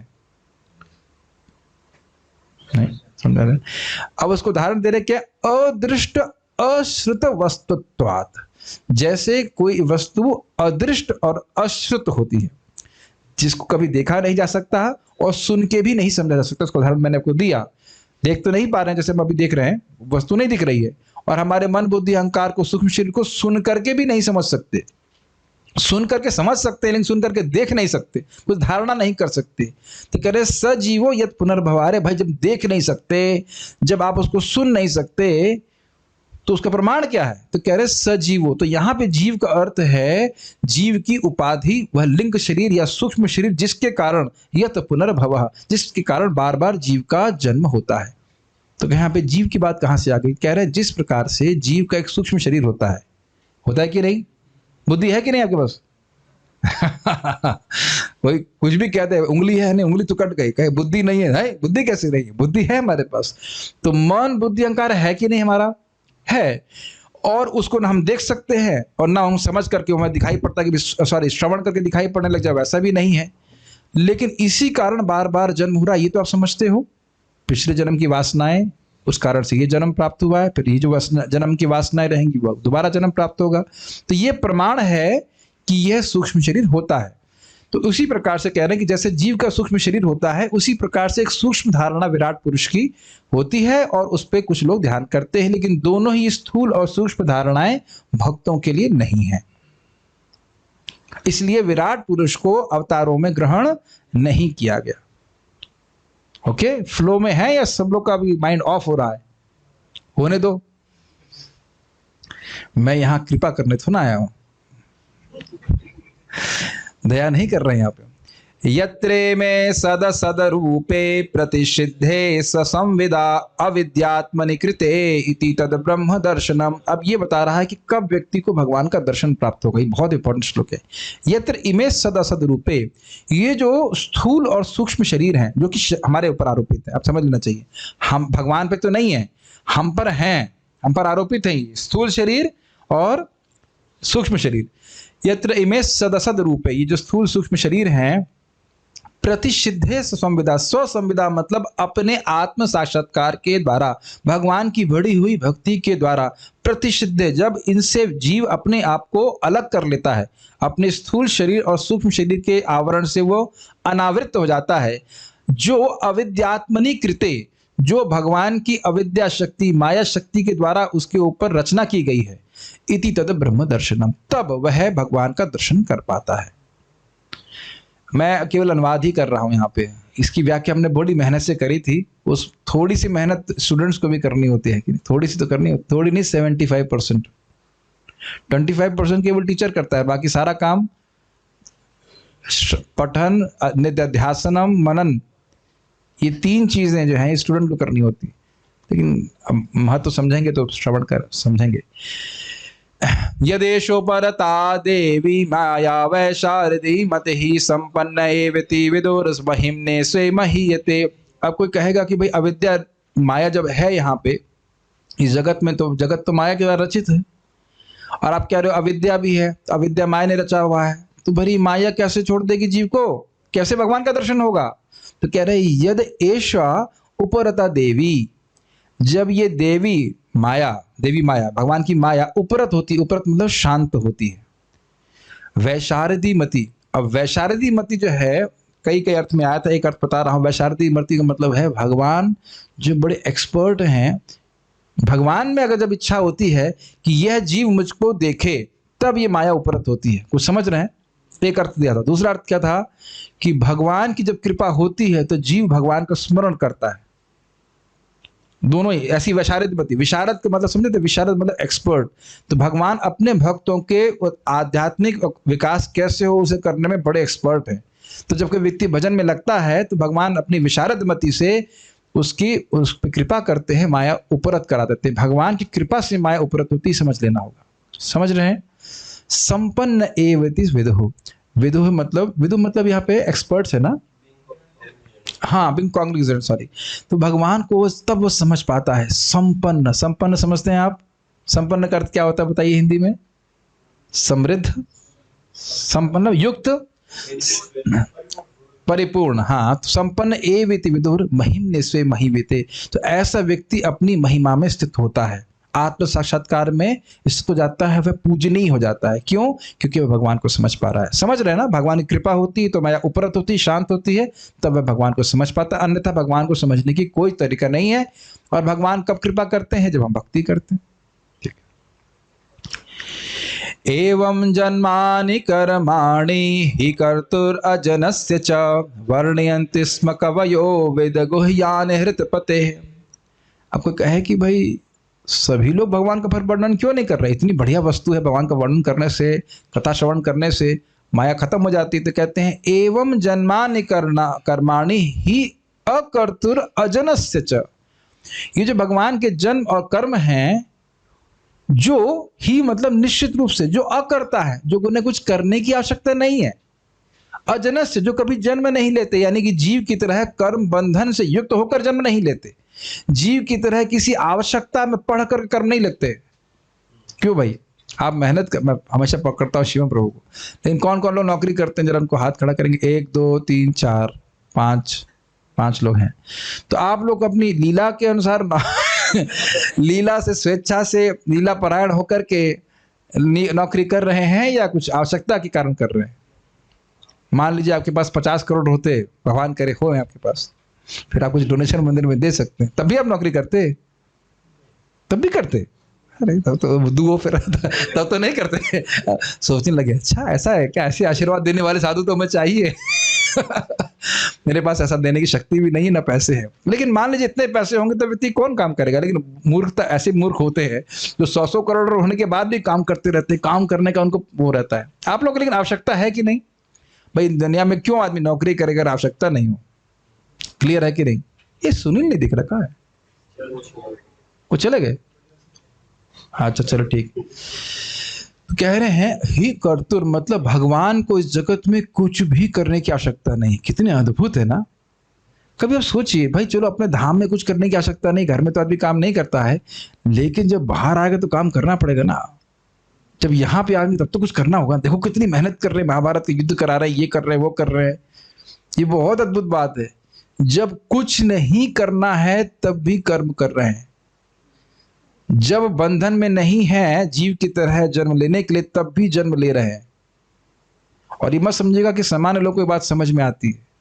ये केवल हम लोग जब गुरु परंपरा में प्राप्त कर रहे हैं इसलिए बड़ा आसान लगता है, नहीं तो भगवान के कर्म नहीं समझ में आते। ये बात समझिए, अपने सौभाग्य को समझिए। तो कह रहे हैं वर्णयन्ति स्म कवयो, जो कविजन है वह वर्णन करते हैं। वेद गुह्यान हृतपते, ये जो भगवान के जन्म कर्म है वह वेदों के लिए भी गुह्य है, वेदों के लिए भी, वेदों के सर्वश्रेष्ठ उपादेय वस्तु है। तो हमारे सामने आज हम पढ़ रहे हैं भागवत, हाँ तो होती ही रहती कथा, क्या फर्क पड़ रहा है। हृतपते, हृतपते पे क्या व्याख्या की गई थी कि विराट रूप हृदय में स्थित नहीं है, लेकिन भगवान विष्णु, भगवान कृष्ण हृदय के पति हैं, हृदय के स्वामी हैं। उनके जन्मों कर्मों को कविजन गाते हैं। और आपको याद है कि बड़ी सुंदर टीका एक आचार्य करते हैं, कहते हैं कि अरे मूर्ख लोग तो जानते ही नहीं है, वर्णन क्या करेंगे।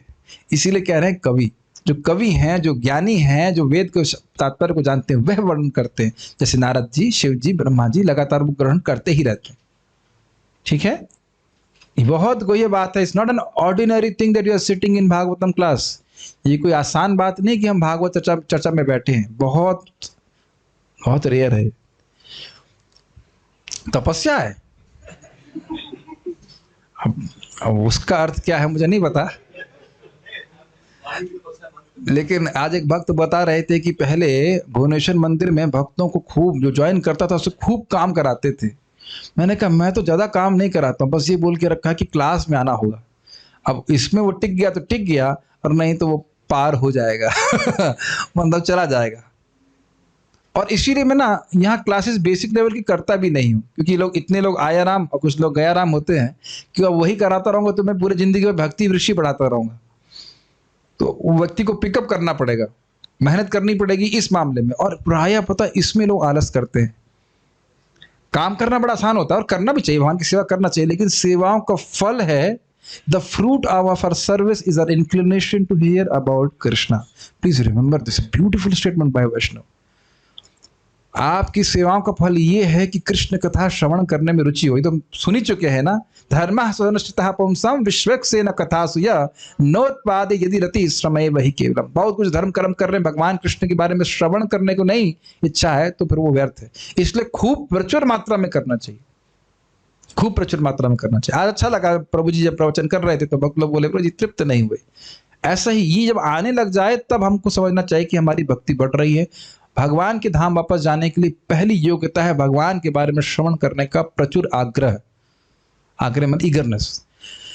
अब हमें एक और भगवान की बात कह रहे हैं कि भगवान के केवल इतने ही गुण नहीं है, भगवान के अन्य गुणों का वर्णन भी यहाँ पे कर रहे हैं। सब लोग गाइए श्लोक, गाने वाला श्लोक है।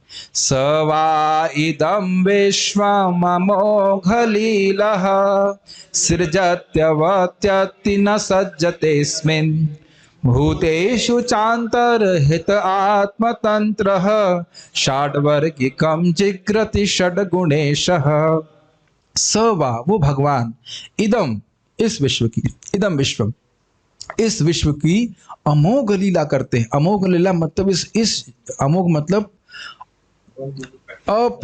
प्रयोजन है करने का। ऐसा नहीं कि व्यर्थ में ही भगवान इस जगत की रचना करते हैं। रचना का उद्देश्य अब जानते हो, जीवों को भक्ति करने का मौका और साथ साथ जो भोग की इच्छा रखते उसको भी पूर्ण करने की इच्छा पूर्ण करने की सुविधा देने के लिए भगवान इस जगत की सृष्टि करते हैं। कितनी आसानी से बोल देते हैं ना। जाकर के आज प्रश्न कीजिए किसी व्यक्ति को, पूछो जीवन का उद्देश्य क्या है। जगत भगवान ने, जगत किसने बनवाया, किसने बनाया है, क्यों बनाया है।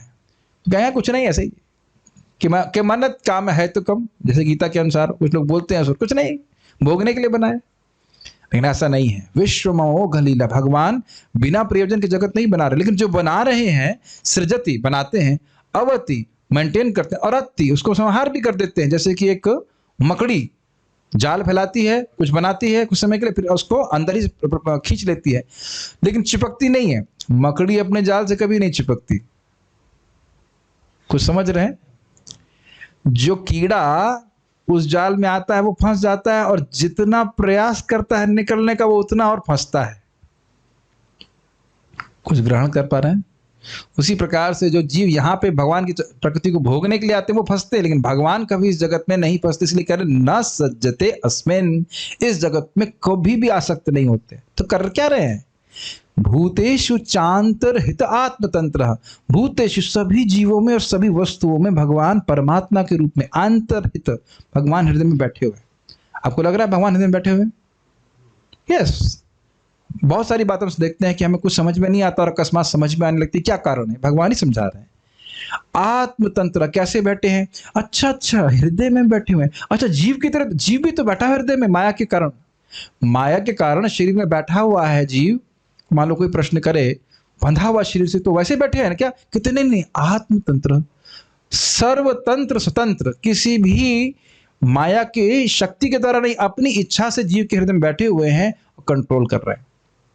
क्या कर रहे हैं? षड्वर्गिकम जिघ्रति षड्गुणेशः। षड्वर्गिकम मतलब षड इंद्रियों को, षड इंद्रिय मतलब 6 इंद्रियां, मतलब हाँ 5-6 सेंसेस, मतलब 5 ज्ञानेंद्रिय और 1 मन, उनको जिघ्रति स्मेल करते हैं। भगवान की क्या जीव की इच्छा है भोग प्राप्त करने के लिए, उसकी व्यवस्था करा रहे हैं। खुद नहीं इसमें आसक्त हो रहे हैं।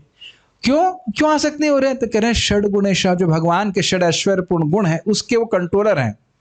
पूर्ण यश, पूर्ण इत्यादि, पूर्ण बल, पूर्ण सुंदर, उनको इसमें भोगों में कोई रुचि नहीं होती। एक अर्थ है, और एक अर्थ और भी लिया गया था। जो षड वर्ग की भक्ति है, जो 6 प्रकार की भक्ति है, जिसको प्रहलाद महाराज बोले हैं, इस करके ही व्यक्ति परमहंस को अवस्था को प्राप्त होता है, उसको जिघ्रति, उसको भगवान स्वीकार करते हैं। क्यों? क्योंकि षड गुणेशः, भगवान षड ऐश्वर्य पूर्ण है। ऐसे बहुत सारे अर्थ लिए गए थे, उसका साधन आपको रिकॉर्डिंग में ही करना होगा, लेकिन हम यहाँ पे एक अर्थ बता रहे हैं। तो ये भगवान का विशेष गुण यहाँ पे बताया जा रहा है। अच्छा, तो समझ में आ गया, लेकिन क्या सभी लोग इस बात को समझ लेते हैं? आप कह रहे हो भगवान जन्म कर रहे हैं, जन्मानी बहुवचन, बहुत सारे जन्म हैं, बहुत सारे कर्म हैं, तो सब लोग समझ लेते होंगे, कोई दिक्कत तो नहीं आनी चाहिए समझ में। तो कहते नहीं, इतना समझना आसान नहीं है। न चास्य कश्चिन्निपुणे न धातुर अवैति जंतु कुमनीश ऊति नामानि रूपाणि मनोवचोभि संतन्वतो नटचर्यामि वाग्यः न च अस्य इन भगवान के कश्चित कभी भी कोई भी निपुणे न, अपनी निपुणता से, कैसी निपुणता से? मन की निपुणता से, वाणी की निपुणता से, मनोवचो भी। वाणी में बहुत निपुण है, बोलने में बहुत निपुण है, और मन से बहुत निपुण है, बहुत मंथन करने में, विचार करने में बहुत निपुण है। तो धातुर, धातुर अर्थात विधाता भगवान श्री कृष्ण की न अवैति वह नहीं समझ पाता। कौन नहीं समझ पाता है? जंतु, जो एक कृमि सदृश कीड़े के समान पैदा हो रहा है और मर रहा है, ऐसा व्यक्ति भगवान की महिमा को कभी नहीं समझ पाएगा। क्यों? कुमनीषा, क्योंकि उसकी बुद्धि विषयाविष्ट है, भोगों में पड़ी हुई है, वह भगवान की भक्ति स्वीकार नहीं करता है।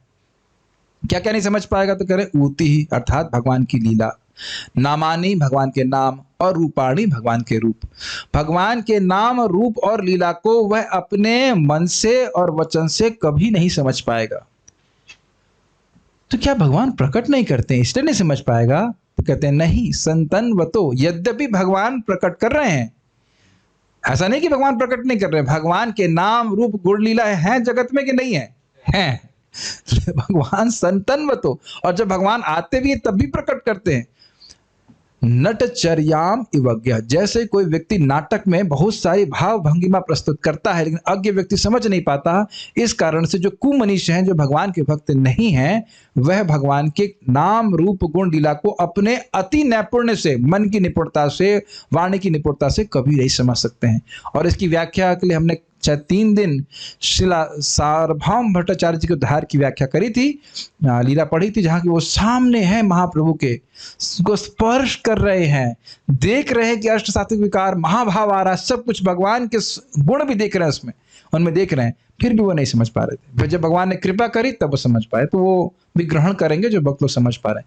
अरे भाई, जब कोई समझ ही नहीं सकता है तो फायदा क्या सब करने का? नहीं नहीं नहीं नहीं, समझ सकते हो। अगला देखिए, सवेद धातुः पदवीं परस्या दुरंत वीर्यस्य रथांग पाणे यो मायया संततयानुवृत्त्या भजेत तत्पाद सरोज गंधम। सवेदा, वो व्यक्ति समझ पाता है, धातु, उन विधाता की, पदवीं परस्या, अरे धातु तो, धाता तो ब्रह्मा जी भी होते हैं, ब्रह्मा जी भी सृष्टि करते हैं। ना ना ना ना ना, पदवीं परस्य, उनकी पदवी, उनकी स्थिति को समझ पाएगा। परस्य मतलब जो प्रकृति के गुणों के पार है। ब्रह्मा जी प्रकृति के गुणों के पार नहीं है। अच्छा, प्रकृति के गुणों के पार तो वो निर्विशेष ब्रह्म के बारे में बोल रहे हैं, तो कहते हैं ना, रथांग पाणे, जो रथ के चक्र को, रथ के अंग यानी चक्र को अपने हाथ में धारण करते हैं, उन भगवान कृष्ण के वीर यानी शक्ति को। दुरंत वीर मतलब जिसका कोई अंत ही नहीं है, उसको समझ लेता है। समझ लेना चाहिए कि हम पूर्ण रूप से नहीं समझ सकते, लेकिन भगवान की भक्ति जितनी बढ़ेगी, भगवान जितना कृपा करेंगे, उतना हम समझ सकते हैं। तो इसलिए कह रहे हैं, कैसे समझेंगे? यह अमाया, निष्कपट भाव से भगवान का भजन करके, कुछ भौतिक नहीं मांगता उनसे, संततया, निरंतर और अनुवृत्तिया, कृष्ण को प्रसन्न करने की भावना से जो भजन करता है, भजे तत्पाद सरोज गंधम, वह भगवान के चरण कमलों की गंध को ग्रहण करता है। इसका अर्थ क्या था? कि भगवान हृदय में है और अब वह विषयों की गंध को छोड़ दिया है और भगवान के चरण कमलों के उसे परावृत्त हो गया है, भोगों की तरफ उसका मन नहीं जाता अब इस कारण से, और वह भगवान की गंध को, भगवान के चरण कमलों की गंध को, यानी कि भगवान की भक्ति के सुख का वह अनुभव कर रहा है। कौन करेगा? निष्कपट भाव से भजन करेगा, निरंतर भजन करेगा और अनुकूल भाव से कृष्ण का भजन करेगा, तब भगवान कृपा करके उस पर इस प्रकार से अपने चरण कमल की गंध को उसके हृदय में प्रकाशित करेंगे। बड़ा कठिन नहीं है, बस करते रहना है। अब इस कारण से वो, क्योंकि शौनक आदि ऋषि ऐसे हैं, इस कारण से वह उनका महिमा मंडन कर रहे हैं, या कह सकते हैं उनको गौरवान्वित, उनका गौरवान्वित शब्द का अर्थ पता नहीं, मैं क्लियर नहीं हूँ, गुणगान कर रहे हैं, तो कह सकते हैं गुणगान कर रहे हैं। किनका कर रहे हैं? सूत गोस्वामी जी शौनक आदि ऋषि करते हैं। गाइए मेरे साथ। अथेह धन्या भगवंत इत्थम यद वासुदेवे अखिल लोकनाथे कुर्वन्ति सर्वात्मकमात्म भावम न यत्र भूयः परिवर्त उग्रह। अतः, इसलिए, क्योंकि आप ऐसे हो, जो भी पिछला श्लोक में वर्णन हुआ, इसलिए यहाँ इस जगत में धन्या, आप लोग धन्य हैं। कौन? शौनक आदि ऋषि। भगवंत इत्थम, भगवंत मतलब जो भगवान को समझते हैं। इत्थम यद वासुदेव अखिल लोकनाथ, क्योंकि आपने इस प्रकार के प्रश्न किए हैं भगवान वासुदेव के संबंध में, जो अखिल लोकनाथ है, पूरे जगत के स्वामी हैं, उससे क्या होगा? अरे हमने ऐसे प्रश्न भगवान के बारे में किए, उससे क्या विशेषता हो जाएगी हमारी? हम क्यों धन्य हो गए? तो कह रहे हैं कुर्वंत सर्वात्मकमात्म भावत, ऐसे प्रश्नों से, ऐसी मति से, आप लोग का ऐसा भाव है कि आप भगवान के हो, भगवान आपके स्वामी हैं। सर्व आत्मक आत्म भावम, मन से, वाणी से, शरीर से आप यही मानते हैं कि आप भगवान के सेवक हैं। ये भावना जागृत होती है। आत्म भाव मतलब स्वामी भृत्य संबंध, ये हमने सुना था इस बात। तो उससे क्या हो जाएगा? तो कह रहे हैं नयत्र भूयः परिवर्त उग्रह, भूय का मतलब होता है फिर से, तो कह रहे हैं फिर से दोबारा परिवर्त उग्रह, ये जो बार बार जन्म मृत्यु रूपी श्रृंखला है, यह व्यक्ति को दोबारा ग्रहण नहीं करनी पड़ती। भगवान को, मैं भगवान का स्वामी, भगवान का सेवक हूँ, भगवान मेरे स्वामी हैं, मैं उनकी भक्ति करूंगा, सेवा करूंगा, अगर ये भाव होगा तो व्यक्ति दोबारा जन्म नहीं लेगा। तो इसलिए आप धन्य हैं। इस प्रकार से सूत गोस्वामी जी शौनकादि ऋषि के लिए बोल रहे हैं। अब भागवत की बारे में बोल रहे हैं, भागवत की परंपरा के बारे में बोल रहे हैं, श्रीमद् भागवतम को बोलने के लिए उपस्थित हैं और भागवत का गुणगान कर रहे हैं। इदम भागवतम नाम पुराणम ब्रह्म संहितम उत्तम श्लोक चरितम चकार भगवान ऋषि निःश्रेयसाय लोकस्य धन्यम स्वस्त्ययनम महत्। इदम भागवतम नाम पुराणम, ये भागवत नाम का पुराण है। ब्रह्म संहितम, ब्रह्म मतलब कृष्ण या वेद, ये वेद के समान स्वतः प्रमाण है। यह भगवान कृष्ण के समान है, भगवान कृष्ण का वांग्मय अवतार है। उसमें क्या लिखा है? करें उत्तम श्लोक चरितम, भगवान कृष्ण, उत्तम श्लोक उनका नाम है, उनके चरित्र हैं, उनके भक्तों के चरित्र हैं। अगर आपको याद हो, ये बात भी बोली गई थी। चकार भगवान ऋषि, और भगवान ने, भगवान मतलब भगवान ने ऋषि स्वरूप यानी कि वेदव्यास के रूप में होकर के इसकी रचना करी। किस लिए करी? निःश्रेयसाय लोकस्य, सभी लोगों के परम कल्याण के लिए।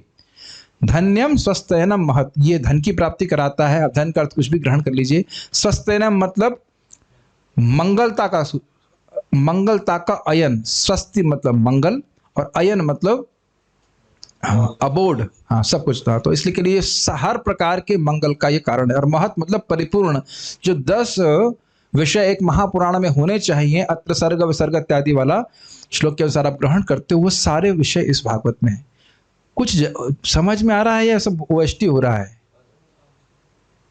मैं इसलिए तेजी से बोल दे रहा हूं क्योंकि ये सब बातों को हम समझाए थे पकड़ पकड़ के, भाई महत् का अर्थ ये है, सस्तेनम का अर्थ है। कुछ दिन पहले की बात है, हाँ 1 हफ्ता पहले की, 10 दिन पहले की बात है, 10 दिन भी नहीं हुआ, 1 हफ्ता पहले। तद इदम ग्राहयामास सुतम आत्मवताम वरम सर्ववेदेतिहासानाम सारम सारम समुद्रतम। तो ऋषि व्यासदेव जी ने रचना करी और उसके बाद तद इदम, तद मतलब इस तद उसको, इदम मतलब इस भागवत को, ग्राह्यामासा ग्रहण कराया। किसको? सुतम, अपने प्रिय बेटे को। आत्मवताम वरम, कोई मूर्ख नहीं था, वह स्वरूप सिद्ध व्यक्तियों में सर्वश्रेष्ठ था, यानी सुखदेव गोस्वामी को। और क्या भागवत के बारे में क्या बोल रहे हैं? सर्व वेद इतिहास नाम, सारे वेद और इतिहासों का सारम सारम समुद्रतम। जैसे दही को मत करके सार वस्तु, क्रीम नहीं होती, दही को मत करके क्रीम निकालते हैं, दूध को मत करके क्रीम निकालते हैं, दही को मत करके मक्खन निकालते हैं। कोई बात नहीं, आप बोल रहे हो तो सही है, मैं गलत नहीं बोल रहा हूँ लेकिन दूध को मतने से क्रीम निकलती है, वो अलग ही अच्छा नहीं होता है। मक्खन जो है वो दही से निकलता है, तो दही को मत करके जो उसकी सार वस्तु है वह है मक्खन है।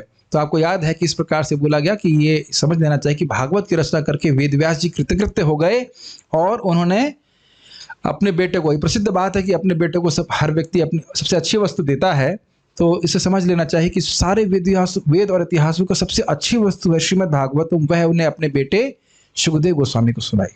इसलिए में और आप कुछ पढ़ने की जरूरत नहीं है, भागवत ही पढ़ें, भगवत गीता भागवत, बस परंपरा हम सीख रहे हैं यहाँ पे। अब कोई कहे कि भाई हाँ, उसके बाद उन्होंने क्या किया, सुखदेव गोस्वामी ने क्या किया, सुन लिया, फिर क्या किया? स तु संस्रावयामास महाराजं परीक्षितं प्रायोपविष्टं गंगायां परीतं परमर्षिभिः। स तु, और उसके बाद स मतलब सुखदेव गोस्वामी ने, संस्रावयामास, सम्यक रूप से श्रावण कराया, कुछ छोड़ा नहीं। किसको सुनाया? महाराजं परीक्षितं, महाराज परीक्षित को सुनाया। अरे राजा कैसे सुना दिया? राजा तो महल में होते हैं। तो कहते नहीं, प्रायोपविष्टम, प्रायोपविष्टम अर्थात अन्न जल त्याग करके शरीर छोड़ने के लिए बैठे थे। कहाँ बैठे थे? परम पवित्र तीर गंगा जी के तट पे बैठे हुए थे। और कौन थे? तो कह रहे हैं परितम, घिरे हुए थे, परम ऋषि भी, परम ऋषियों के द्वारा घिरे हुए थे। उससे क्या बातें सूचित हुई? एक बात तो यह सूचित होती है कि वैराग्य बहुत महत्वपूर्ण है भागवत को रियली ग्रहण करने के लिए। किसी भौतिक उद्देश्य भागवत नहीं की जा रही थी। कहने वाला तो कपड़ा भी नहीं पहना था, सुखदेव गोस्वामी, और महाराज परीक्षित भी वैराग्य को धारण किए। तो भाई वो उनको सुनाया तो ये भाई मरने के लिए अगर उपस्थित थे तो वैराग्य कैसे सूचित हो रहा था? कह रहे महाराज थे, पूरे विश्व के राजा थे, और कहीं हार के पिट के नहीं आए थे, कोई हराने वाला नहीं था उनको। और वह पूरा राज्य त्याग करके, अन्न जल त्याग करके भगवान के बारे में श्रवण करने के लिए गंगा जी बैठे हैं। परम तीर्थ था और भक्तों का संग था, महान ऋषियों का संग था। ऐसे स्थान पर भागवत बोली गई थी सुखदेव गोस्वामी जी द्वारा। कृष्णे सुधाम उपगते धर्म ज्ञानादिभिः सह कलौ नष्ट दृशामेशा पुराणार्को धुनोदितः। क्या आप लोग ऐसा महसूस कर पा रहे हो कि सुखदेव गोस्वामी से आप सुन रहे हैं? बस केवल डायरेक्ट संस्कृत सुने तो ऐसा लग रहा है ना कि सुखदेव गोस्वामी जी बोल रहे हैं। Can you feel that? अभी मुझे एक कुछ क्षण में पहले ये अनुभूति हो रही, तो मुझे बड़ा अच्छा लग रहा है, सुखदेव गोस्वामी बोल रहे हैं। तो कह रहे हैं कि ये श्लोक जो है, यह छठे प्रश्न का उत्तर है कि जब भगवान कृष्ण अपने धाम को चले गए तो धर्म और ज्ञान ने किसकी शरण ली। तो ये श्लोक है, और साथ साथ ये भागवत की महिमा बता रहा है कि अब क्या कहा जाए। ये स्वयं कृष्ण ही है, ये समझिए। कृष्ण सुधाम उपगते, भगवान कृष्ण जब अपने धाम को चले गए, धर्म ज्ञान आदि सह, धर्म और ज्ञान के साथ, तो कलौ नष्ट दृशाम, जिनकी दृष्टि कलौ कली के द्वारा नष्ट हो गई है, ऐसा उनको, उनके लिए ये पुराण, ऐसा पुराण, ये पुराण अर्कवत, सूर्य के समान अधुना उदितः, इस समय उदित हुआ है। कुछ ग्रहण किए? देखिए क्या है, अगर शैली आप हमारे क्लास में रोज आएंगे तो ये सब बातें कुछ कठिन नहीं होंगी, क्योंकि हम रोज संस्कृत के शब्द को समझाते हैं। अब अगर पहली बार आएंगे थोड़ा कठिनाई होगी, लेकिन कुछ दिन बाद स्पीड आ जाएगी। तब कह रहे हैं कि आपको कैसे प्राप्त हुआ? अरे भाई, सुखदेव गोस्वामी ने बोला, आप कहाँ से पढ़ के आए? डिग्री बताओ, कहाँ से पढ़ा है, कौन से कॉलेज से पढ़े हो? तो कह रहे हैं, तत्र कीर्तयतो विप्रा विप्रर्षे भूरि तेजसः अहम चाद्यगमं तत्र निवष्टस्तदनुग्रहात् सोहम वह श्रावयिष्यामि यथाधीतम यथामति। तो कठिन नहीं होगा, कल ही पढ़ाए इसको। तत्र कीर्तयो विप्रा, हे ब्राह्मण, विप्रा मतलब हे ब्राह्मणों, जो वहां बोला तत्र कीर्तय, तो जो सुखदेव गोस्वामी ने गंगा जी के तट पर ऋषि मुनियों के संग इकट्ठे हुए महाराज परीक्षित को बोला। कैसे वो सुखदेव गोस्वामी थे? तो कहे विप्रर्षि, विप्र थे, ऋषि थे, और भूरि तेज, उनके पास बहुत तेज था, बहुत शक्ति संपन्न थे। उसको उन्होंने कीर्तन किया। तो अहम चा अद्यगमम तत्र, वहां बैठ करके अहम, मैंने, निवष्टस, बड़े ही अभिनिविष्ट होकर, अब्जॉर्व होकर, तद अनुग्रह, और उनके अनुग्रह से इसका अध्ययन किया। आद्यगमम मतलब अध्ययन किया। सो अहम वह श्रावयिष्यामि, जो मैंने श्रवण किया, जो मैंने अध्ययन किया, वही मैं आप लोगों को, वह मतलब आप लोगों को, श्रावयिष्यामि, मैं आपको सुनाऊंगा। अपने मन से नहीं, यथाधीतम, जैसे मैंने अध्ययन किया, यथामति, जैसा मुझे समझ में आया। तो इस प्रकार से यहाँ पे बोला था। कुछ शब्द आपने सुने थे। विप्र मतलब उनके परोपकारी गुण को था, कि परोपकार करना चाहते थे सुखदेव गोस्वामी। ऋषि मतलब यथार्थ वक्ता थे, और भूरि तेजसः मतलब भागवत के अर्थ को श्रोताओं के हृदय में संचार करने की शक्ति से वह युक्त थे। तो इस प्रकार से हम लोगों ने तीसरे अध्याय का रिविजन किया। मैं समझता हूँ कोई प्रश्न तो होगा नहीं, प्रश्न का तो स्कोप भी नहीं है, मैं समझता हूँ आज। We know that 3/4 of the earth, कोई प्रश्न नहीं लूंगा आज। कोई कह रहा है बुद्ध जी नेपाल में पैदा हुए थे, आप जाके, आप पिताजी हैं उनके, आप हिरण्यकश्यप पुट अर्थ टुवर्ड देन। और कोई प्रश्न नहीं है? हाँ, एक प्रश्न कह रहे हैं कि चैतन्य महाप्रभु के अवतरण का उल्लेख नहीं आया। अब देखिए, अगर आप वो श्लोक देखेंगे, अवतारा ही असंख्या, तो वहां पे असंख्या का अर्थ था असम्यक ख्यातः, जो बहुत अधिक नहीं जाने जाते, जो बहुत अधिक प्रसिद्ध नहीं है। तो वहां पे चक्रवर्ती पाद कह रहे हैं कि वह चैतन्य महाप्रभु को सूचित करता है। तो वहां पे उल्लेख आया, तो आप उसके लिए क्लास सुनेंगे तो समझ में आएगा। और कोई प्रश्न नहीं है? ठीक है।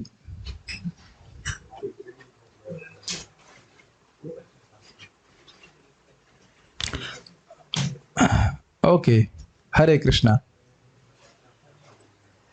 तो हम लोग अब कल से चौथे अध्याय को शुरू करेंगे। तो सभी से निवेदन है, आप लोग आइए, किसी प्रकार से आ रहे हैं। श्रीमद् भागवतम की जय, श्रील प्रभुपाद की जय, ताई गौर।